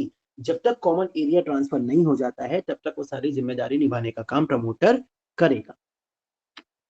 provided that the promoter with respect to the structural defect, यानी अगर आपके प्रोजेक्ट में कोई स्ट्रक्चरल डिफेक्ट हो जाता है या वर्कमैनशिप का कोई डिफेक्ट हो जाता है तो सेक्शन नंबर 14(3) के हिसाब से आपकी रिस्पॉन्सिबिलिटी हैंडओवर के 5 साल तक भी कंटिन्यू रहेगी। इसके बाद में completion certificate, occupancy certificate obtain करने की जिम्मेदारी भी प्रमोटर की है। प्रमोटर की लीज की अगर जमीन है, नजूल की अगर कोई जमीन है तो हैंडओवर के पहले सारे लीज चार्ज करके उसका जो डिस्चार्ज सर्टिफिकेट है, लीज क्लियरेंस सर्टिफिकेट है, वो भी प्रोवाइड करने की जिम्मेदारी प्रमोटर की है। Also essential service eight reasonable charges till the taking over of maintenance by the society.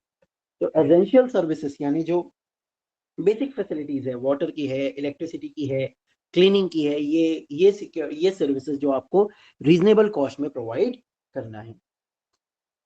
They have to enable the formation of association of allotee or cooperative society as the case may be। यानी आपका जैसे ही 51% booking हो जाता है तो आपको society formation के लिए एनेबल कर देना है। ना सिर्फ इतना, you have to execute the registered conveyance deed as per section number 17। यानी कंप्लीशन सर्टिफिकेट के 3 महीने के भीतर भीतर आपको कन्वेंस डीड एग्जीक्यूट करनी पड़ेगी। जब तक आप प्रोजेक्ट हैंडओवर नहीं कर देते, फिजिकल पोजीशन आप जब तक नहीं दे देते, तो उस प्रोजेक्ट के जो भी लोकल खर्चे होंगे लाइक इलेक्ट्रिसिटी के होंगे, म्यूनिसिपैलिटी के टैक्सेस होंगे, बैंक के मॉर्गेज चार्जेस होंगे, वो सारी आउटगोइंग्स आपको पे करना पड़ेगा। जैसे ही आप एग्रीमेंट कर लेते हैं किसी प्रॉपर्टी का, उस प्रॉपर्टी में आप किसी तरह का लोन नहीं ले सकते। आपने एग्रीमेंट कर लिया, आप उस प्रॉपर्टी पे कोई लोन आप किसी बैंक से नहीं ले सकते। ऑक्यूपेंसी सर्टिफिकेट लेना है मैंने बता दिया, लीज सर्टिफिकेट में लेना है मैंने बता दिया, फॉर्मेशन ऑफ सोसाइटी बता दिया, कन्वेंस ऑफ कॉमन एरिया बताया, cancellation of agreement. Promoter can cancel the allotment to any allottee as per the agreement of sale. जब जिस कंडीशन में एग्रीमेंट ऑफ सेल में लिखा होगा कि इस केस में आपके एग्रीमेंट को कैंसिल मैं कर सकता हूं, तभी प्रमोटर जो है वो एग्रीमेंट कैंसिल कर पाएगा। जब तक आप रजिस्टर्ड नहीं कर लेंगे एग्रीमेंट को, तब तक 10% से ज्यादा डिपॉजिट आप ले नहीं सकते। सेक्शन नंबर 13 में यही बातें लिखी गई हैं। The promoter shall not accept sum more than 10% of the cost of the agreement or the cost of the apartment, plot or building as the case may be before registering the said agreement for sale। agreement for sale register करने के पहले आप नहीं ले सकते। Section number 14 बोलता है The proposed project shall be developed and completed by the promoter in accordance with the sanction plan, layout plan specifications। जैसे आपने सैंक्शनिंग कराई है उसी के हिसाब से आपको आपका कंस्ट्रक्शन डेवलपमेंट करना है। आप वो प्लान को चेंज नहीं कर सकते हैं, ठीक है। आप अपने मन मुताबिक वो प्लान में कोई चेंजेस नहीं कर सकते। अगर अगर आपको कोई माइनर नेचर के चेंजेस करने, ठीक है, notwithstanding anything contained in any law, contract or agreement after the sanction plan, layout plan specification and the nature, fixtures, fitting, amenities, common areas of the apartment, plot or building as the case may be, as approved by the competent authority, disclosed or furnished, who agree to take one or more said apartment as the case may be, the promoter shall not make any addition or alteration in the layout plan specifications as the case may be without taking previous consent of that person। बिना उसकी consent के आप नहीं कर सकते। लेकिन इसका एक एक्सेप्शन है, the promoter may make minor addition or alteration as the case may be which is required and the reasons is duly recommended and verified by the architect and engineer। अगर कोई माइनर नेचर का addition alteration है तो आप allottees को लिखित में intimation दे करके उस चीज को कर सकते हैं। 14(3) में लिखा हुआ है कि एक बार आपने पोजीशन दे दिया, उसके बाद स्ट्रक्चरल डिफेक्ट और वर्कमैनशिप के डिफेक्ट की लायबिलिटी 5 साल तक प्रमोटर की रहेगी। 5 साल के बाद प्रमोटर की जिम्मेदारी खत्म हो जाएगी।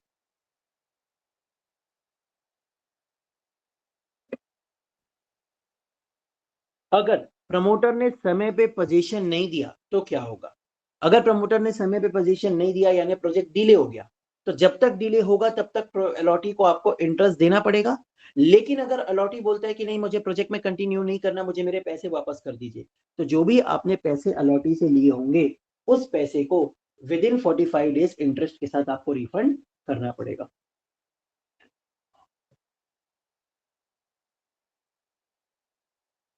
Allottees and responsibility.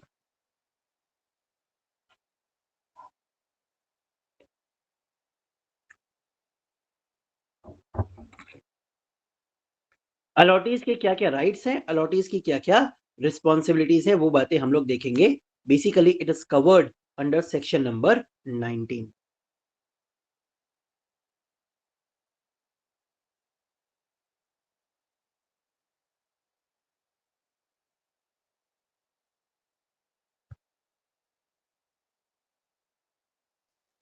The allottees has all access to the information, website में जाके वो जो चाहे वो इंफॉर्मेशन देख सकता है।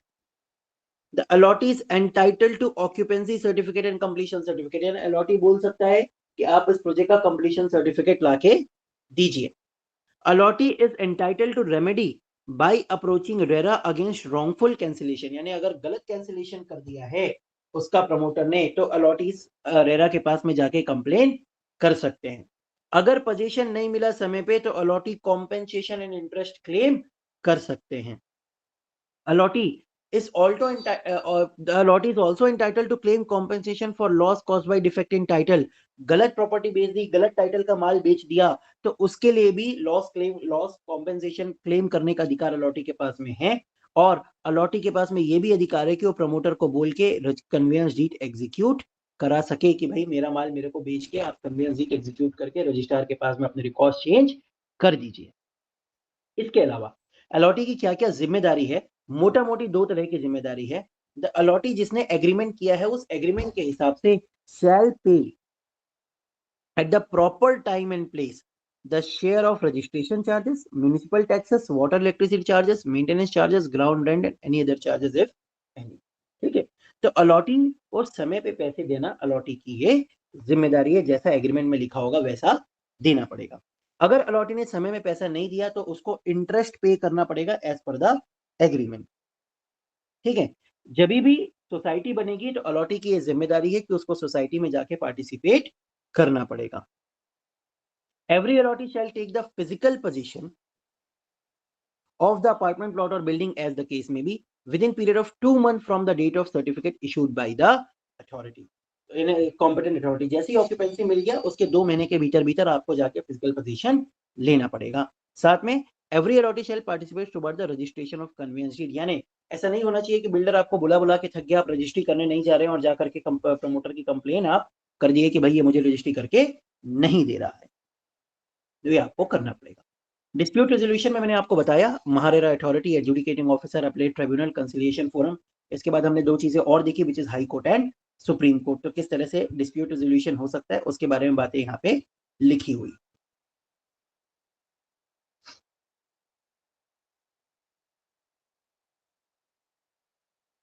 पीनल प्रोविजंस मैंने आपको ऑलरेडी बताया, प्रमोटर के लिए, रियल एस्टेट एजेंट के लिए क्या क्या पेनल्टी है, 5%, 10%। We have dealt with this. Now due diligence before facilitating sale of property. Property sale करने के पहले आपने क्या क्या चीजें चेक करनी चाहिए मतलब वेबसाइट के ऊपर जाके? तो सबसे पहले जाके प्रमोटर की आइडेंटिटी और प्रमोटर के एक्सपीरियंस को वेरीफाई कर लीजिए कि जो प्रमोटर अपनी आइडेंटिटी बता रहा है विच इज राइट और नॉट। ठीक है, promoter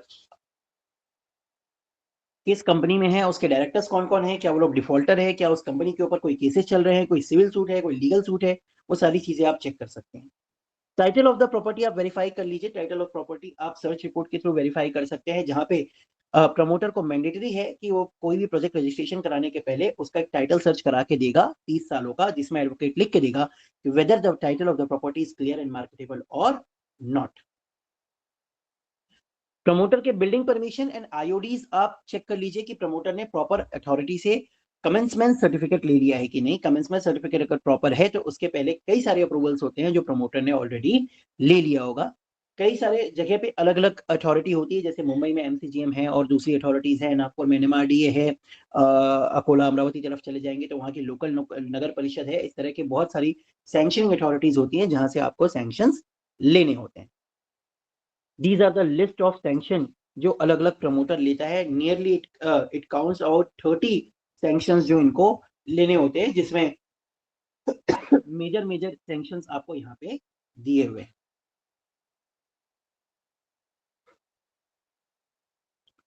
Non-payment of property tax constitute a charge on property affecting its marketability. So, the home buyer must verify that the promoter has not defaulted in payment of property tax. बहुत complication आता है इस case में। Promoter sanction तो करा लेता है, promoter project भी बना लेता है, बट 2-3 साल का आउटस्टैंडिंग प्रॉपर्टी टैक्स छोड़ करके सारा माल बेच के बाहर हो जाता है। तो सोसाइटी को चाहिए कि वो जब भी हैंडओवर ले रही है अपना, ठीक है, तो सोसाइटी जरूर लोकल अथॉरिटीज के पास में जाके क्रॉस चेक कर लिए कि इस साल तक का प्रॉपर प्रॉपर्टी टैक्स प्रमोटर ने पे कर दिया है या नहीं पे कर दिया है। अगर उस प्रोजेक्ट से रिलेटेड कुछ लिटिगेशन है तो आप वेबसाइट में जाके चेक कर लीजिए कि क्या लिटिगेशन इस प्रोजेक्ट के ऊपर है और किस नेचर के लिटिगेशन है। ठीक है, जो प्रमोटर आपको अलॉटमेंट लेटर और मॉडल एग्रीमेंट दे रहा है, आप वेबसाइट से जाके मैच कर लीजिए कि क्या सही में वो ही मॉडल एग्रीमेंट और अलॉटमेंट लेटर का परफॉर्मा इसने रेरा से अप्रूव कराया है या नहीं कराया है। ये कारपेट एरिया की डेफिनेशन दी हुई है। कारपेट एरिया की डेफिनेशन हम लोगों ने इनिशियली डील किया था, थोड़ा सा इस चीज को और ध्यान से समझ लेंगे।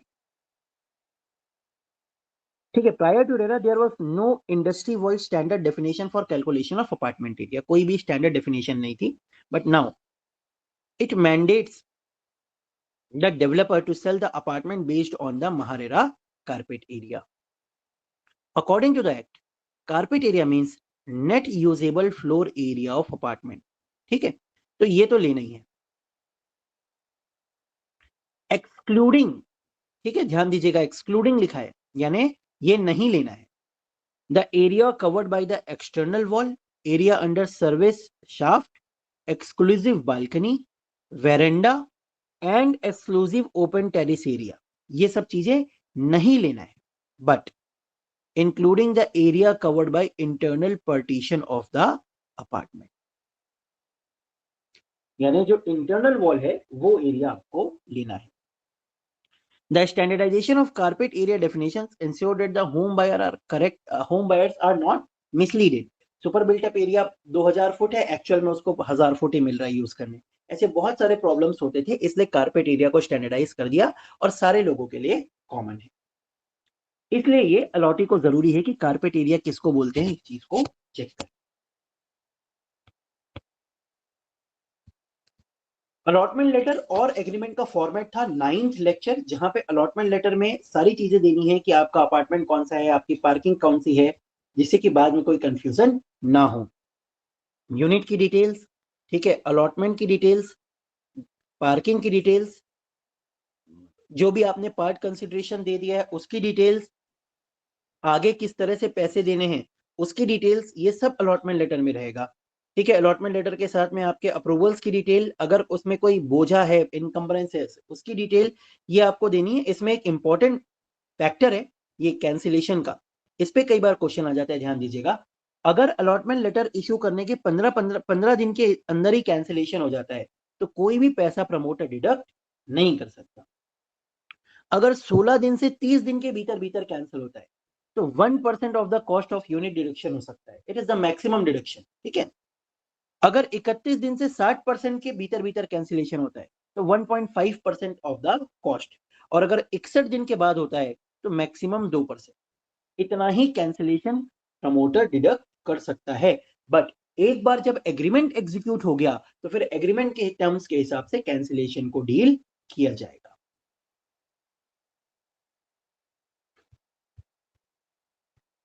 इस तरह से आपको डेवलपमेंट प्लान देना है कि एक्सकेवेशन का काम आप कब तक करेंगे, बेसमेंट का काम कब तक करेंगे, स्लैब का काम कब तक करेंगे, कॉमन एमिनिटीज में water supply, storm water drains, STP, ठीक है, इलेक्ट्रिकल, ये सारे काम आप कब तक करेंगे। इस तरह के जो डिटेल अलॉटमेंट लेटर है वो प्रमोटर को इश्यू करना मैंडेटरी है।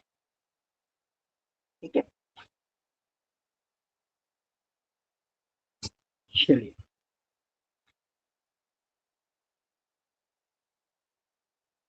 अब यहाँ पे कुछ टीडीएस और रियल एस्टेट कैलकुलेशन से रिलेटेड टॉपिक्स आ रहे हैं, तो मैं पहले आपको वो समझा देता हूँ, उसके बाद फिर हम लोग आगे डिस्कशन कंटिन्यू करते हैं।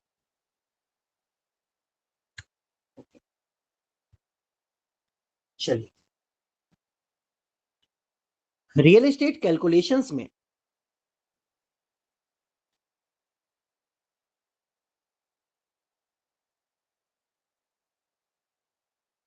हम लोगों ने दो तरह के एक्ट के ग्लिम्स देखे थे। एक देखा था जीएसटी, एक देखा था इनकम टैक्स। पहले मैं इनकम टैक्स की बात करता हूं। टीडीएस के कुछ सेक्शंस देखे थे। सेक्शन नंबर 194 आई ए, सेक्शन नंबर 194 आई, सेक्शन नंबर 194 एच। ये डील करता है property purchased of more than 50 lakhs। 194 I deal करता है रेंट और 194 एच डील करता है कमीशन।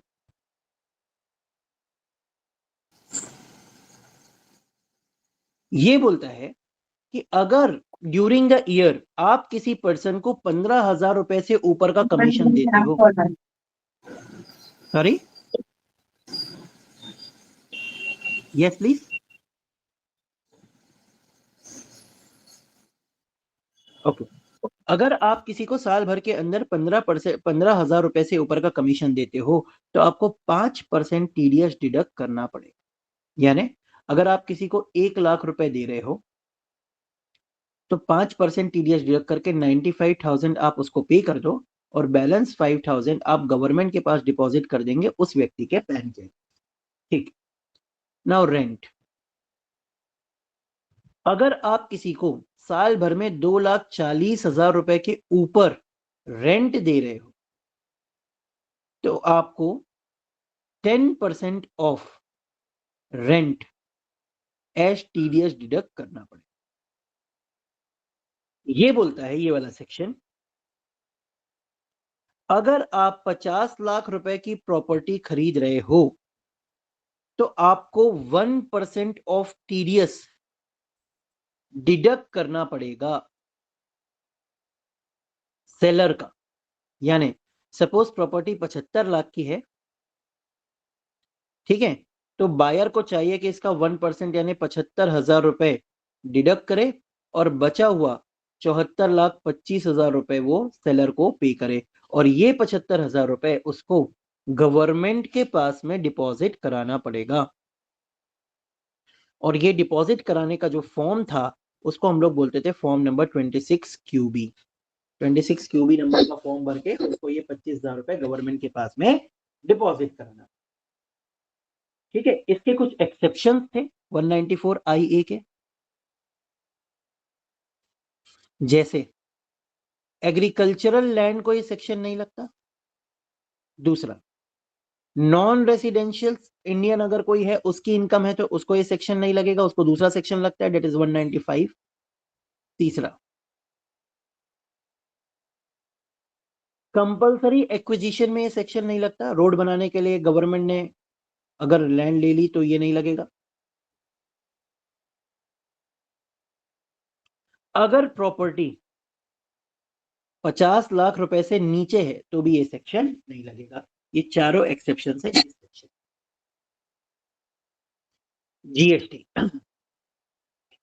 जीएसटी में हम लोगों ने बहुत सारी बातें देखी थी, बट जो उसमें से सबसे ज्यादा इंपॉर्टेंट बात है वो आपको बता देता हूं।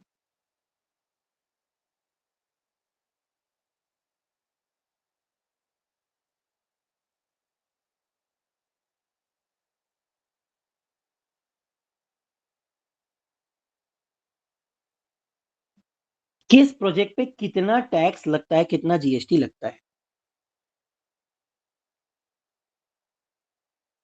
अगर प्लॉटेड डेवलपमेंट है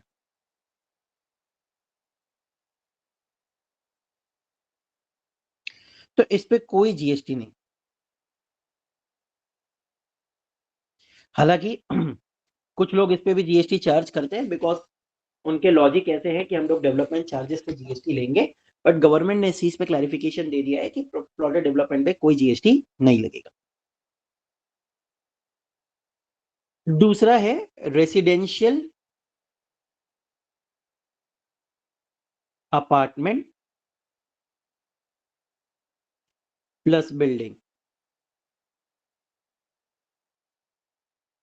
इसको दो हिस्से में डिवाइड किया है। एक कमर्शियल भी है कैटेगरी, उसको अपन इसके बाद डील करेंगे। बोला है कि अगर आप अफोर्डेबल हाउसिंग के अंदर कवर्ड हो तो आपको जीएसटी लगेगा केवल 1%। अगर नॉन अफोर्डेबल हाउसिंग है तो उसमें जीएसटी लगेगा 5%। ठीक है। Now what do you mean by affordable housing?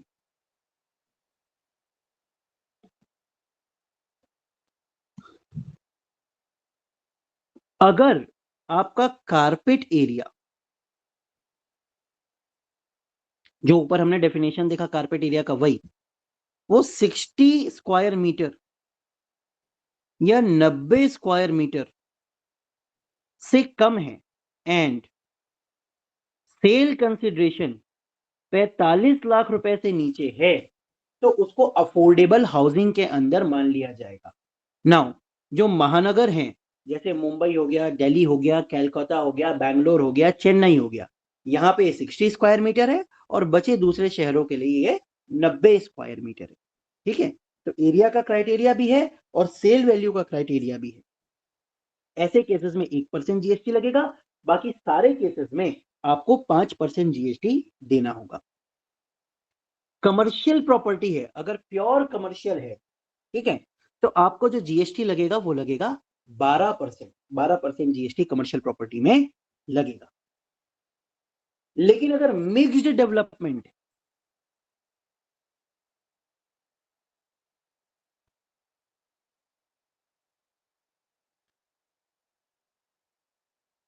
ठीक है, मिक्स्ड डेवलपमेंट अगर है तो मिक्स्ड डेवलपमेंट में किस तरह से जीएसटी लगेगा देखिए।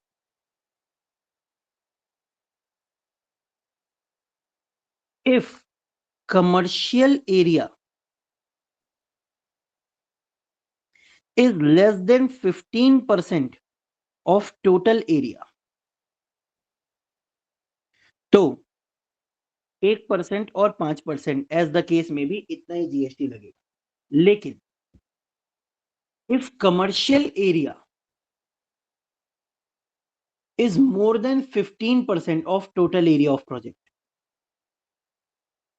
तो इसमें बोला है आप डिवाइड कर लीजिए, कमर्शियल पोर्शन पे 12% जीएसटी लगाइए और रेसिडेंशियल पोर्शन में 1% या 5% जीएसटी लगाइए एज द केस में। तो इस तरह से जीएसटी लगता है टोटल रियल एस्टेट प्रोजेक्ट्स के ऊपर। हमारे जो कमीशंस हैं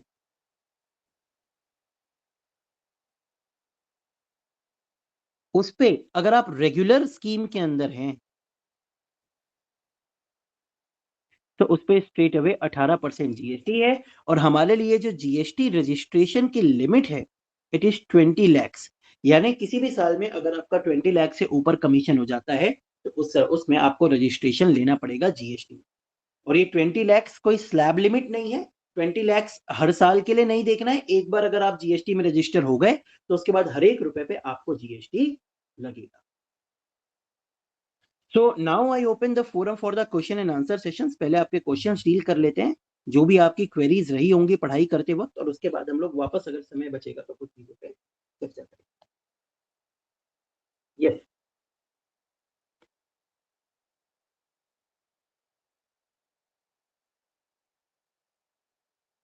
yes Gurmeet ji.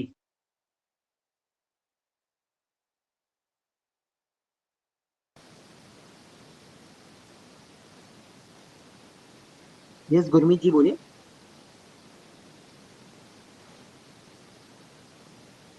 Hello, can you hear me? हाँ यस यू आर ऑडिबल। सो एक मैंने अभी जस्ट जो आपका लास्ट था ना वो मिस कर दिया, जिसमें मिक्स जीएसटी था। If the commercial is under 15% then the GST is 5%, correct? 1% और 5% एज द केस में भी, नहीं, वो चेक करना पड़ेगा आपको। कमर्शियल हाँ, में भी कमर्शियल में if it is under 15% of the development then it is हाँ, यानी सर 1 और सपोज 5। मान के चलिए टोटल प्रोजेक्ट का carpet area 1 lakh square foot है, ठीक है? तो उसमें जो टोटल कमर्शियल एरिया अगर 15,000 स्क्वायर फुट से नीचे होगा तो आपको पूरे प्रोजेक्ट को रेसिडेंशियल ट्रीट करके 1% और 5% जीएसटी ले लेना है। लेकिन अगर आपका कंस्ट्रक्शन एरिया 15% यानी 15,000 स्क्वायर फुट से ज्यादा होगा तो कमर्शियल एरिया पे 12% रेट लगेगा और रेसिडेंशियल एरिया पे 1% या 5% रेट लगेगा। बट कमर्शियल 15% के नीचे हो तो वो भी अफोर्डेबल हाउसिंग में आ जाता है। हाँ, उसको भी रेसिडेंशियल की तरह ट्रीट किया जाएगा। नहीं, रेजिडेंशियल प्लस अफोर्डेबल हाउसिंग के अंदर। हाँ, वही 1% या 5%। हाँ, ओके, ठीक है जी। Thank you. Yes, thank you. Yes. Next question please. 7-star realtors.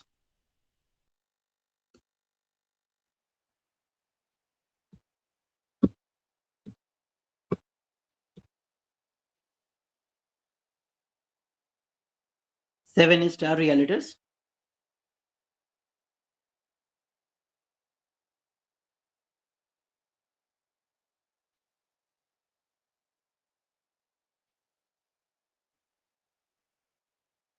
Any other? Sir. हाँ जी। सर, हमें सेल डीड की वैल्यू मार्केट वैल्यू से कम क्यों नहीं दिखानी चाहिए? इसमें मुझे थोड़ा कंफ्यूजन है। सर, इनकम टैक्स का एक सेक्शन है, सेक्शन नंबर 50C, और एक सेक्शन है सेक्शन नंबर 43CA, और एक सेक्शन है 56(2)(10). जो लोग बोलते हैं कि अगर आप इनकम टैक्स में आपकी रेडी रेकनर वैल्यू यानी मार्केट वैल्यू से नीचे अगर आप माल बेचेंगे तो आपको मार्केट वैल्यू ही आपकी सेल कंसिडरेशन माना जाएगा, उस पर डबल टैक्स लग जाता है। यानी बेचने वालों की इनकम भी रेडी रेकनर वैल्यू मानी जाएगी और खरीदने वाले को गिफ्ट टैक्स लग जाएगा उस अमाउंट पे, डबल तरीके से मार पड़ेगी। और स्टैम्प ड्यूटी की जो अथॉरिटी है बॉम्बे स्टैम्प एक्ट के हिसाब से, वो तो रेडी रेकनर वैल्यू पे आपसे स्टैम्प ड्यूटी ले ही लेगी। इसलिए ऐसा बोला जाता है कि आपको रेडी रेकनर वैल्यू से नीचे नहीं दिखाना चाहिए। Okay sir, okay, thank you.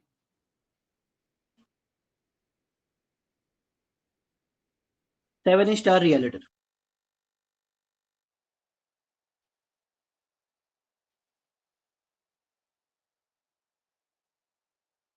और किसी का कोई क्वेश्चन? किसी ने पढ़ाई की नहीं लगता है?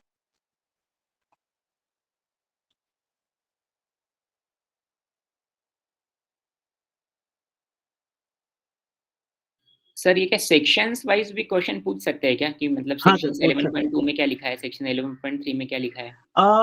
इस तरह से नहीं पूछेंगे 11.2 में क्या लिखा है, वो आपको एक स्टेटमेंट दे देंगे और ये पूछ लेंगे कि ये कौन से सेक्शन के अंदर कवर्ड है। ये थोड़ा ट्रिकी है, मतलब कितने क्वेश्चन रहेंगे ऐसे सर? सर नॉर्मली 3-4 क्वेश्चंस आ जाते हैं इस तरह के। ओके सर, मतलब पासिंग परसेंटेज पता चल सकता है क्या, मतलब कितना पे पासिंग है? पासिंग परसेंटेज इज 40%, यानी टोटल 50 क्वेश्चन आपको आएंगे, ठीक है, जिसमें से मिनिमम 20 क्वेश्चन आपके सही होना जरूरी। ओके।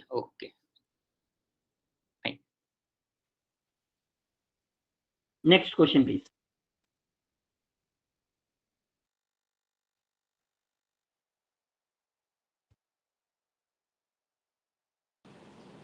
हेलो। हाँ जी, या दिस इज नीलेश भोर।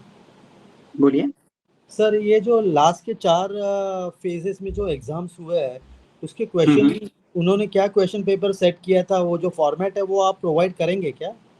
सर, वो क्वेश्चन पेपर हम लोगों को मिलता नहीं है, डायरेक्टली सिस्टम पे ही क्वेश्चंस आते हैं और एग्जाम के बाद वहीं से सबमिट हो जाता है, तो क्वेश्चन पेपर हमको मिलता नहीं है सर, तो वो क्वेश्चंस हम आपको नहीं। अगर किसी के पास स्क्रीनशॉट वगैरह ऐसा नहीं होता है उसका? नहीं सर, वहाँ तो मोबाइल लैब के अंदर मोबाइल ले जाना ही अलाउड नहीं है। Okay, thank you very much. Sneha ji, question आपका? सर, मेरा एक तो क्वेश्चन ये है कि जितने भी क्वेश्चंस आएंगे दैट इज एक्चुअली एमसीक्यू, मतलब वो अपना 4 ऑप्शंस देते हैं, राइट ना? सारे एमसीक्यू पैटर्न पे आएंगे और हर क्वेश्चन को 2 मार्क रहेगा, ऐसे 50 क्वेश्चन के 100 मार्क्स रहेंगे। और सेकंड मेरा एक दूसरा क्वेश्चन ये है, जैसे आपने बताया था अभी भी कि जब डेवलपर अगर डिले कर रहे हैं और एग्रीमेंट हो गया अलॉटी का, उसके बाद मगर वो अपना मतलब कैंसिल करना चाहते हैं, तो डेवलपर को जो पेमेंट दिया है उसको इंटरेस्ट के साथ अलॉटी को लौटाना है, तो वो कितना % इंटरेस्ट लगता है? मैडम, अगर स्टैंडर्ड रेट ऑफ इंटरेस्ट की बात करें तो SBI MCLR प्लस 2%। अदरवाइज अगर एग्रीमेंट में कोई रेट ऑफ इंटरेस्ट मेंशन्ड है तो वो एग्रीमेंट के हिसाब से। ओके, ठीक है sir, thank you. Pankaj ji, आपका क्वेश्चन।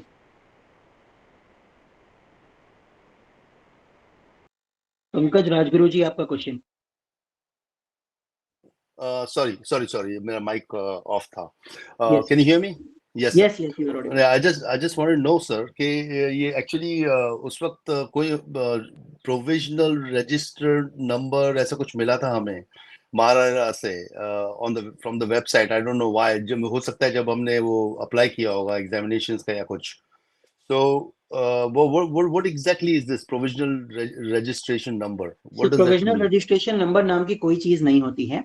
Okay, आपने जब okay. महारेरा का रजिस्ट्रेशन एप्लीकेशन किया होगा तो आपको एक एप्लीकेशन नंबर मिला होगा। ठीक नहीं है? सर, हाँ सर, ये मैंने रजिस्ट्रेशन नहीं किया है। unless I give the exam, I take the exams, I cannot register, am I right?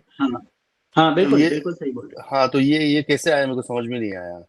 I don't know what is provisional registration number नाम का कोई कॉन्सेप्ट नहीं है सर रेरा में। अच्छा, you- MahaRERA, he says MahaRERA fees received, ये तो वही है जो एग्जाम के लिए दी थी दैट मैंने। Is application number sir, that is हाँ, एप्लीकेशन रजिस्ट्रेशन नंबर कुछ दिया है एंड हाँ, पासवर्ड that is the दिया है। Application number. ये सर, लेकिन मैं महारेरा की वेबसाइट पे जाता हूँ तो वो यूजर नेम पूछता है, which I don't have। आपने किससे कराया है रजिस्ट्रेशन? मैंने खुद ने किया है। तो फिर आपकी मेल आईडी पे आपका यूजर नेम आया होगा। ओके, योर मेल आईडी पे जब किया होगा तब आया होगा, हाँ, इज इट? हाँ, तो आप सर्च कर लीजिए, वहां से आप आपका यूजर नेम निकाल लीजिए। Oh my God, okay. अच्छा, और ये ये भी नहीं पता कि कौन सी वेबसाइट, कौन सी ईमेल एड्रेस से नहीं, मेरे को आप वापस। ऊपर सब्जेक्ट में महारेरा टाइप कीजिए, मिल जाएगा। मैंने कर लिया सर, लेकिन मेरे को मिला नहीं मेरे दोनों ईमेल्स में।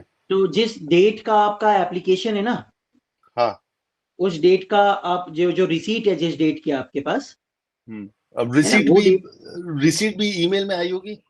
नहीं, रिसीट नहीं आई होगी ईमेल। तो फिर रिसीट कैसे आई होगी? तो आपके पास में है ना एप्लीकेशन नंबर?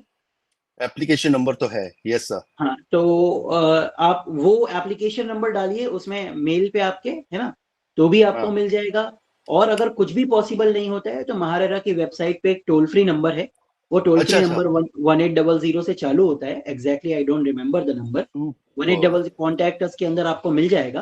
आप हाँ, उसमें हाँ, जाकर के अपना एप्लीकेशन नंबर बोलिए उनको, तो वो आपको बता देंगे कि आपका यूजर नेम क्या है या कौन से मेल आईडी पे यूजर नेम गया है, कब गया है, वो सारी चीजें। Excellent sir, thank you so much for this is really helpful, thank you Okay. Very much. Okay, Jagjit ji, आपका क्वेश्चन। हाँ, तो ये अभी ऑफिशियली हमारे को ईमेल कब आएगी? एग्जाम 29th कंफर्म्ड है ये? No sir, it is tentative date, it is not confirmed yet. It is not confirm, ठीक है। तो जनरली ये टाइमिंग क्या होते हैं और उसके सेंटर का सब कब पता चलेगा हमारे को? मॉर्निंग टाइम होता है सर, नॉर्मली 8 बजे से लेकर के 11 बजे के बीच में होती है एग्जामिनेशन। और Okay. सेंटर जैसा आपने एग्जाम फॉर्म भरते समय सेलेक्ट किया होगा, जो भी सेंटर, वहीं कहीं Okay. आपको इनका एग्जाम सेंटर मिलेगा। ओके, ठीक। यस, नेक्स्ट क्वेश्चन, गुरमीत दंग जी। सर ये ऑफ टॉपिक है। अभी बिल्डर्स ने ना, महारेरा ने इनको एक जीआर जो भी बोलते हो भेजा है कि 1 जनवरी से जो ब्रोकर्स, जो real estate agents completion certificate नहीं, लाइक एग्जाम नहीं दिया है, तो उनकी पेमेंट रिलीज नहीं कर सकते। नाउ राइट, उनका फीड, लेकिन हाँ करेक्ट है, लेकिन उन्होंने एग्जाम नहीं रखा। एंड अभी भी ये 29 प्रोविजनल है। और हेलो, हाँ मैं समझ रहा हूँ आपकी बात, बोलिए। 29 प्रोविजनल है और अभी ये स्टेट इलेक्शन आ रही है, तो बिल्डर्स बोल रहे हैं कि शायद ये भी ना हो, क्योंकि अभी 3 महीने पहले सारे एनी सोसाइटी, एनी ये सारे डीएम्स चले जाते हैं। तो इसका क्या से करे अभी? मतलब इनवॉइसेस जस्ट रुकी हुई हैं, they are sitting on it and doing nothing. Sir आपकी बात सही है, मैं आपकी बात से एग्री करता हूँ। Even we as an institution, हम लोगों ने भी कई बार ये कंसर्न रेज किया है कि एक तरफ आप बोलते हो कि सारा चीजें प्रोसेस जल्दी जल्दी कंप्लीट करो, और दूसरी तरफ आप एग्जाम ही कंडक्ट नहीं करने को तैयार हो, तो कैसे कोई काम करेगा। but it is the harsh reality, sir. मतलब we cannot do anything for that. So कुछ नहीं so we'll wait for Maharera for editing और that कोई if the option नहीं है elections sir. नहीं होते, अगर उन लोग इलेक्शन नहीं कर पाते नहीं, because of हालांकि मुझे नहीं लगता कि ये स्टेट इलेक्शन से इम्पैक्ट करेगा, ये मेरा पर्सनल व्यू है, बिकॉज अच्छा नहीं, मुझे उनका तो जो प्रमोटर नहीं एग्जामिनेशन, बोला, मुझे तो नहीं प्रमोटर नहीं, नहीं बोला इलेक्शन से इम्पैक्ट नहीं करेगा। मैं आपको बताता हूँ रीजन। महारेरा के ऑफिशियल्स की जिम्मेदारी इलेक्शंस में नहीं लगती है, because MahaRERA is a court. ठीक है, कोई भी दूसरे स्टेट गवर्नमेंट के जो एम्प्लॉय होते हैं वो इलेक्शंस में जाएंगे, बट कोर्ट के एम्प्लॉयज कभी भी इलेक्शंस में नहीं जाते हैं। Okay. तो मे बी कि सेक्रेटरी कहीं इलेक्शंस में इन्वॉल्व हो जाए, लेकिन बाकी सारे ऑफिसर्स, मेंबर्स, चेयरमैन यहीं रहेंगे। दूसरी बात, जो एग्जाम लेने का रिस्पॉन्सिबिलिटी है वो IBPS का, institute of banking personal selection, वो उसका इलेक्शन से कोई लेना देना नहीं। इट इज, मतलब जो मुझे फील होता है basically, it is non preparedness of IBPS, फिर जिसके कारण एग्जाम में इतने इश्यूज हो रहे हैं। सर फिर तो इतना इतना क्यों लंबा ले गया? लास्ट फिर दिसंबर में एग्जाम हुआ था, उसके बाद तो कोई एग्जाम ही नहीं किया इन्होंने। बीच में एक एग्जाम हुआ था सर, आई गेस फरवरी, मुझे डेट याद आ रहा है, उसके बाद से कोई एग्जाम नहीं हुआ। उसके बाद से मतलब वो भी कोई रीजन नहीं कि भाई हाँ लिया हाँ, तो अगेन मतलब I agree to it, I am totally agreeing to you कि एग्जाम समय पे होने चाहिए, बट इट इज ठीक not in our hand. Okay sir, thank you. Next question, Mihir ji. Sir एक क्वेश्चन ये था, जैसे अभी 2 क्वेश्चन पहले ही पूछा था कि when we get an intimation की एग्जैक्ट डेट्स कब, फाइनल कब है। The reason for asking the question is I am not from Mumbai, I am from outside Mumbai, so travel करने के लिए पहले कब तक वो लोग बताते हैं, सो वी कैन बुक और ट्रैवल्स अकॉर्डिंगली। टेंटेटिव आपके एक्सपीरियंस से। सर मैंने अभी तक जो अपने एक्सपीरियंस से देखा है कि कम से कम 15 दिन पहले तो वो लोग डेट अनाउंसमेंट कर ही देते हैं। ओके 15 दिन 14 दिन पहले उनके डेट अनाउंसमेंट्स आ जाते हैं। और अगर आप आउटसाइड ऑफ मुंबई हैं तो एग्जाम भरते वक्त आपने एग्जाम सेंटर उस जगह के ले लेना चाहिए था जहां से आप बिलोंग करते हैं। हाँ नहीं, एक्चुअली वो मैंने मुंबई रखा था because it is near to me, Okay. That's the reason. So just wanted to understand कि वो मतलब एकदम ऐसा ना हो कि 2 दिन पहले बता दे तो तभी शायद नहीं, तो भी आप समझ के चलिए सर कि 10-12 दिन के पहले आपको इंटीमेशन आता है। परफेक्ट। ओके, अब वो ईमेल पे ही आएगा ना डायरेक्टली? नहीं, ईमेल पे नहीं भी आया तो जो आपके व्हाट्सएप ग्रुप है रुस्तम जी ग्रुप, रुस्तम जी एकेडमी के, उसमें आपको सर्कुलेशन आ जाएगी कि यस इस दिन को आपको exam schedule. Okay perfect perfect, thank you. Royal Buildcon. Sir ji ये एग्जाम के टाइम हमने क्या क्या डॉक्यूमेंट्स लेके जाने हैं वहाँ पे? सर इस पे जैसे ही आपकी एग्जाम डेट अनाउंस होगी ना, तो हम आपके ग्रुप में सर्कुलेट कर देंगे क्या क्या डॉक्यूमेंट्स रखने हैं। मोटा मोटी तौर से आपका जो एग्जाम का हॉल टिकट है वो, आपके जो पैन कार्ड, आधार कार्ड है उसकी ओरिजिनल कॉपी, और आपका एक फोटोग्राफ, ये रखना होता है। और ये एग्जाम का रिजल्ट इमीडिएटली पता चल जाता है या मतलब उसमें टाइम लगता है? एग्जाम का रिजल्ट आपको कम से कम 15 दिन बाद पता लगेगा। 15 दिन बाद पता चले। Okay, thank you. Umesh ji आपका क्वेश्चन। हाय सर, मेरा क्वेश्चन ये है कि सर अभी जो एग्जाम तो हो जाएगी, लेकिन उसके बाद इनका टर्न अराउंड टाइम क्या है for declaration of result? Because कई जगह पर बिल्डर्स अभी कह रहे हैं कि कॉम्पिटेंसी सर्टिफिकेट लाइए, only then the brokerage will be released. Right. So वही अभी हाँ, I just wanted to understand कि अभी ये तो बहुत सी सर्कमस्टांसेस हमारे हाथ में भी नहीं थे, तो हम लोग ने रुक गए, हम लोग इतना। और करेक्ट। मेरी काफी जगह पर ऐसा है कि वाकई में ब्रोकरेज हॉल्ट पे है, राइट। तो उसके बाद और कितना रुकना पड़ेगा? सर देखिए, मैं बता रहा हूँ कि एग्जाम अगर सपोज ये 29 जून को ले भी लेते हैं, 29 जून को अगर ये ले भी लेते हैं, तो उसके बाद कम से कम आपको 1 महीना और लग जाएगा आपका सर्टिफिकेट आते आते। Okay, and that will be online ना? वो तो जिस दिन डिक्लेयर करेंगे उस दिन हम लोग हाँ। डाउनलोड कर सकते हैं। हाँ। So okay, so max to max एक टैट पकड़ लो, 40 दिन का आ जाएगा। Yes. Okay okay, thank you sir. Totally depends कि आपका एग्जाम किस दिन होता okay, so from the date of examination plus 40 days. है। हाँ, मान के चलिए उतना। ठीक है, thank you so much ma'am ji. Yes sir. क्या पंकज जी आपका हाँ क्वेश्चन। सर, हाँ सर, मुझे पूछना था कि can we go and register ourselves on MahaRERA website without the certificate generally, not as an agent? I mean I don't know how we can do it. नहीं, as an agent ही आपको registration लेना है, general registration तो कोई होता नहीं। दूसरी बात, आप अगर रजिस्ट्रेशन दे भी देंगे तो वो आपका एप्लीकेशन स्टेटस पे क्वेरी लगा के रख देंगे कि आप कॉम्पिटेंसी सर्टिफिकेट अपलोड कीजिए। जब आप हाँ। कॉम्पिटेंसी सर्टिफिकेट अपलोड करेंगे तभी आपको उसका रजिस्ट्रेशन सर्टिफिकेट मिलेगा। Thank you very much. Okay, and the allottee, अगर अलॉटी को कुछ इन्फॉर्मेशन चाहिए फ्रॉम द महारेरा वेबसाइट, हाँ। तो do they have to register और it is no available? No no no no no registration required. आप जाके के सारा डेटा पब्लिक ठीक में है, देख सकते ठीक हैं। है, ठीक है sir, thank you so much. Better floor, your question please. हाँ, हाय सर। ये जैसे सर ने पूछा था कि 40 डेज में रिजल्ट्स आ जाएंगे और सर्टिफिकेट मिलेगा, फिर उसके बाद सर रेरा सर्टिफिकेट मिलने के लिए कितना टाइम जा सकता है सर? मोर 30 डेज। मोर 30 डेज, ओके। और एक क्वेश्चन ये है सर, अभी इंडिविजुअल रेरा लेने के बाद इस सर्टिफिकेट पे can we go for company RERA sir after certain time on this certificate only? Yes you can, मतलब आपका कहने का मतलब ये है कि आपके कॉम्पिटेंसी सर्टिफिकेट आपके इंडिविजुअल में आ गया है और अब आप उस पे इंडिविजुअल पे रजिस्ट्रेशन ना लेके कोई कंपनी रजिस्टर करना चाहते हैं, आप डेफिनेटली कर सकते हैं, कोई दिक्कत नहीं। Okay sir, thank you sir. Royal hello ji, hello sir. हाँ बोलिए। एक्चुअली सर मेरा रेरा तो 2027 तक वैलिड है। एक्चुअली हाँ। मेरा इंडिविजुअल ही है, तो अभी मैं एग्जाम दे के मुझे प्रोप्राइटरशिप में लेना है, तो कर सकता हूँ? कैसा करना है मतलब इसका? आपका एग्जिस्टिंग रजिस्ट्रेशन विड्रॉ करना पड़ेगा और नया रजिस्ट्रेशन डालना पड़ेगा। ओके, तो इसका मतलब चार्जेस 1 लाख लगेगा या इंडिविजुअल 10,000 में प्रोप्राइटरशिप हो जाएगा? 10,000 में ही हो जाएगा proprietorship. Okay, thank you sir. Yes Nitin ji. Sir मैं ये पूछ रहा था, अभी एग्जाम हर 5 साल के बाद देना ही पड़ेगा अपने को? नहीं, ऐसा अभी इस पे कोई ऐसा क्लैरिफिकेशन नहीं है कि हर 5 साल में आपको एग्जाम देना पड़ेगा। ठीक है। Samarth enterprises. Yes sir, good morning. Good morning. हाँ सर, एक्चुअली मेरे प्रोप्राइटरशिप का ही लिया है, लेकिन कंपनी के नाम से लिया है, तो उसका पैन कार्ड और अकाउंट कंपनी के नाम से लेना पड़ेगा क्या?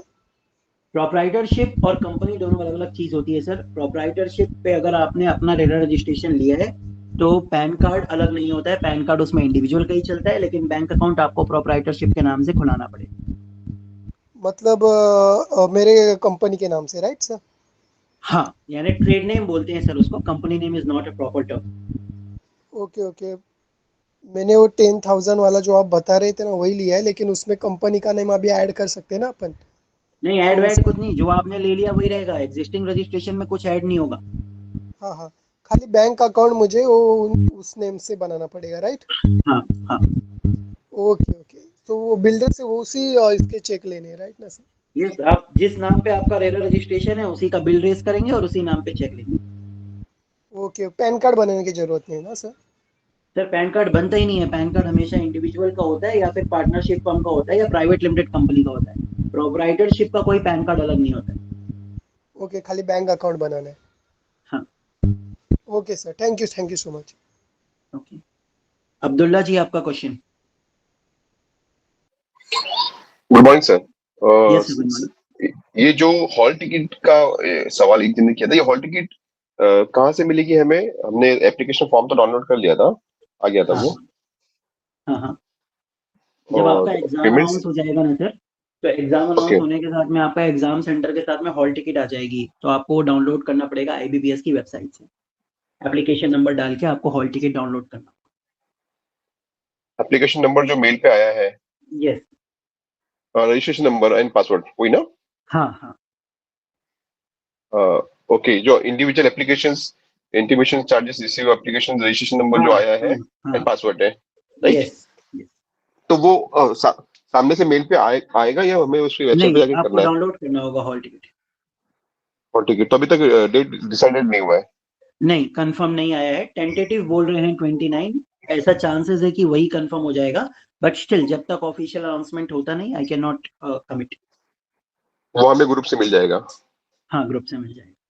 एक क्वेश्चन अभी कलिक ने किए थे अभी मेरे से पहले, जो हमने रजिस्ट्रेशन जो मैंने एप्लीकेशन जो किया है मैंने अभी एग्जाम के लिए, वो ट्रेनिंग के बाद सर्टिफिकेट मेरे नाम से आया था, तो मैंने एप्लीकेशन भी मेरे नाम से भरा हूँ।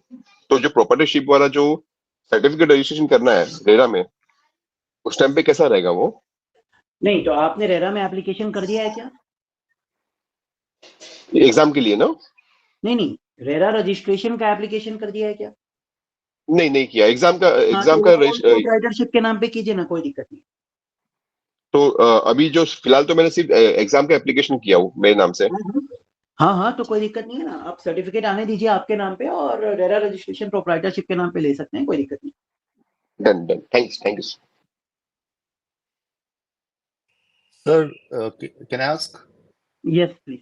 Yes, sir. अच्छा, ये जो I'm sorry, I'm coming back to the same thing that I asked you earlier. Sir, ये जो application या Maharera fee received application registered registration number is so and so and password is so and so.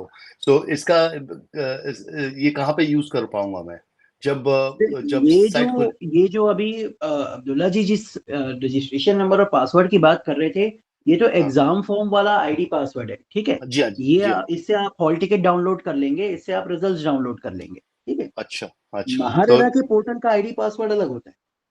अच्छा, तो ये फिर ये कौन सी site पे जाके मैं डाउनलोड कर पाऊंगा? क्या चीज?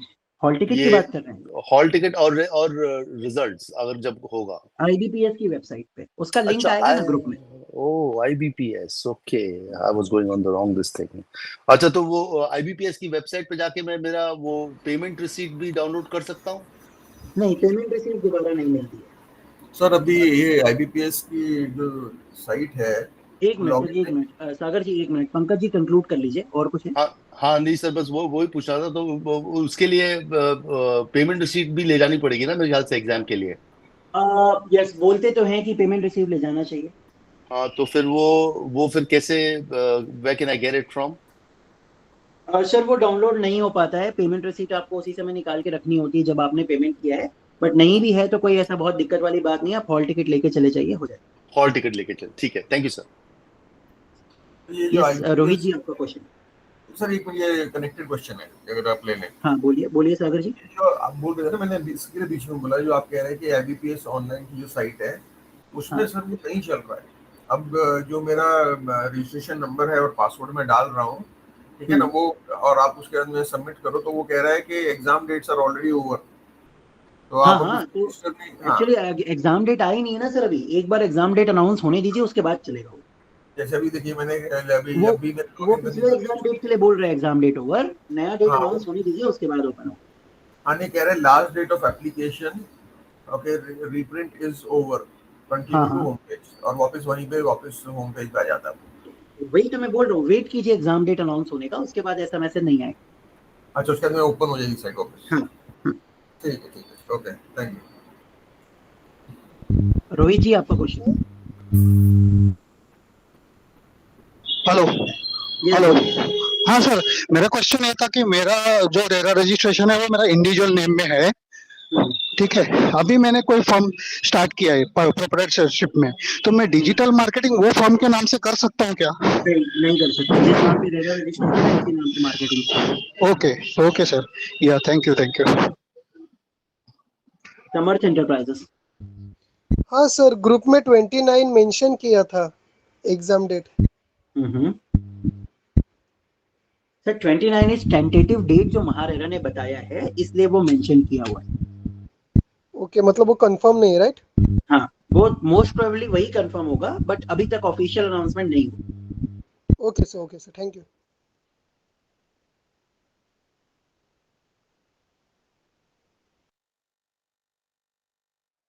ध्वनि जी चैट बॉक्स में पूछ रहे थे कि एग्जाम ड्यूरेशन कितना होगा। मैडम 1 घंटे का होगा एग्जाम ड्यूरेशन आपका। अच्छा, okay, thank you. Sir wanted know, आप कुछ MCQs और शेयर कर पाएंगे so that we can practice and have an idea about things? Sir जितने MCQs हम लोगों के पास थे हमने ऑलरेडी शेयर कर दिए हैं। अच्छा, ओके। सर एक मॉक टेस्ट का लिंक भी ग्रुप में शेयर किया है, और एक मॉक टेस्ट का लिंक भी ग्रुप में शेयर किया है, लेकिन बाकी सारे लोगों को सर ये एकदम सीरियस आप बोल लीजिए कि एक एडवाइस है कि जो मैंने आज आपको हैंडबुक दिखाया है उसको बहुत अच्छे से पढ़ के जाइएगा। गलती से भी ये चीज मत सोचिएगा कि जो MCQs या मॉक टेस्ट हम लोग दे रहे हैं वहीं से क्वेश्चंस आएंगे। जिसने भी ये काम किया है पिछले एग्जाम्स में वो सारे लोग फेल हो गए हैं, और इस तरह से मत कीजिएगा। गुड, या सही है, thank you. Jigna, your question, please.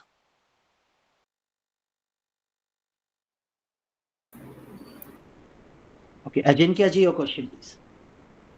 Sir I wanted to ask ये मॉक टेस्ट का लिंक कब तक एक्टिव रहेगा because now I am rushing for an interview Mahesh ji, I think mock test को लोग बाद में भी ये दे सर सकते हैं। ओपन रहेगा, आप सॉल्व कर दीजिए उसे within 2 days. Okay thank you and one more question if I may ask yes please. अभी थोड़े देर पहले डिस्कशन हो रहा था कि if I have my RERA certificate license in my name I can't digital market on other name. Yes, मैं किसी और नाम से या फिर कोई कंपनी के नाम से डिजिटल मार्केटिंग नहीं कर सकता इंस्टाग्राम पे? नहीं कर सकते। Okay sir. Royal realtors. Sir ji actual मेरे को ना एप्लीकेशन फॉर्म और पेमेंट रिसीट नहीं मिल रहा है। एक्चुअली मैंने सेव तो किया था लेकिन नहीं मिल रहा था। कुछ इशू होगा एग्जाम सर में? मेल आईडी लेकिन पे आया होगा, मेल आईडी से निकाल लीजिए। ओके, एप्लीकेशन फॉर्म मिल जाएगा मेल आईडी से? हाँ, उससे वो मिल जाएगा आपको, रजिस्ट्रेशन नंबर एंड पासवर्ड मिल जाएगा, उससे आप हॉल टिकट डाउनलोड कर लीजिए। बाकी एप्लीकेशन फॉर्म नहीं लेके जाना है ना रिसीट ये एग्जाम में? सेम, बट आप अगर हॉल टिकट लेके जाते हैं तो चल जाएगा काम। चल जाएगा ना? Okay sir. Jigna ji, your question.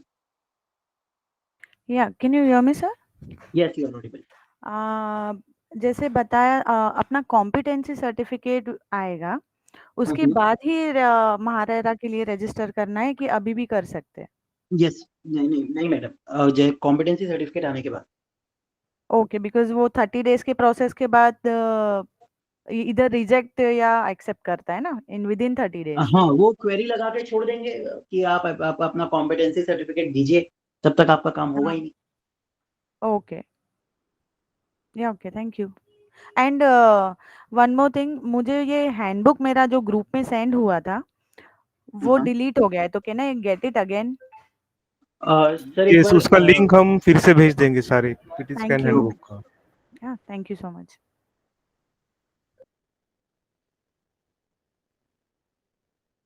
Gurmeet, I think you have raised your hand. Sagar ji, your question.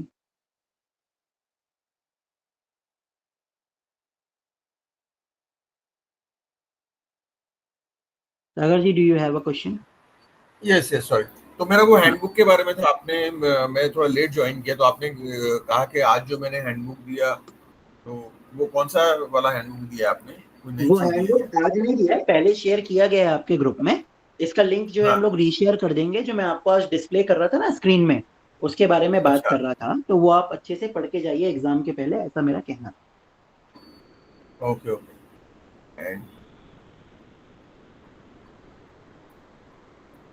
तो पहले आपके 10 डिफरेंट ये आए थे। हाँ, अच्छा, एक हैंडबुक था इंग्लिश में और उसके बाद में कोर्स का था। तो आप क्या कह रहे हैं कि खाली हैंडबुक पढ़ने से हो जाएगा कि सारे 10 पीपीटीज जो आपने दिए थे वो सारे पढ़ने हैं?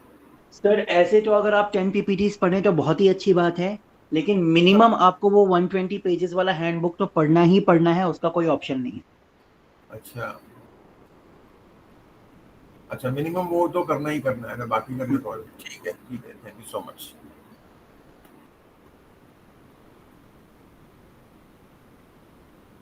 Are there any other question? So, Mahesh sir, can we conclude? Yes, sir, we can conclude. Thank you, Mayank sir. Thank you, everyone, and all the best. Thank you. Thank you, Mayank sir. Thank you, everyone. Thank you, Mayank sir. Thank you, everyone. Thank you, sir. This is very nice of you to do it. Thank you.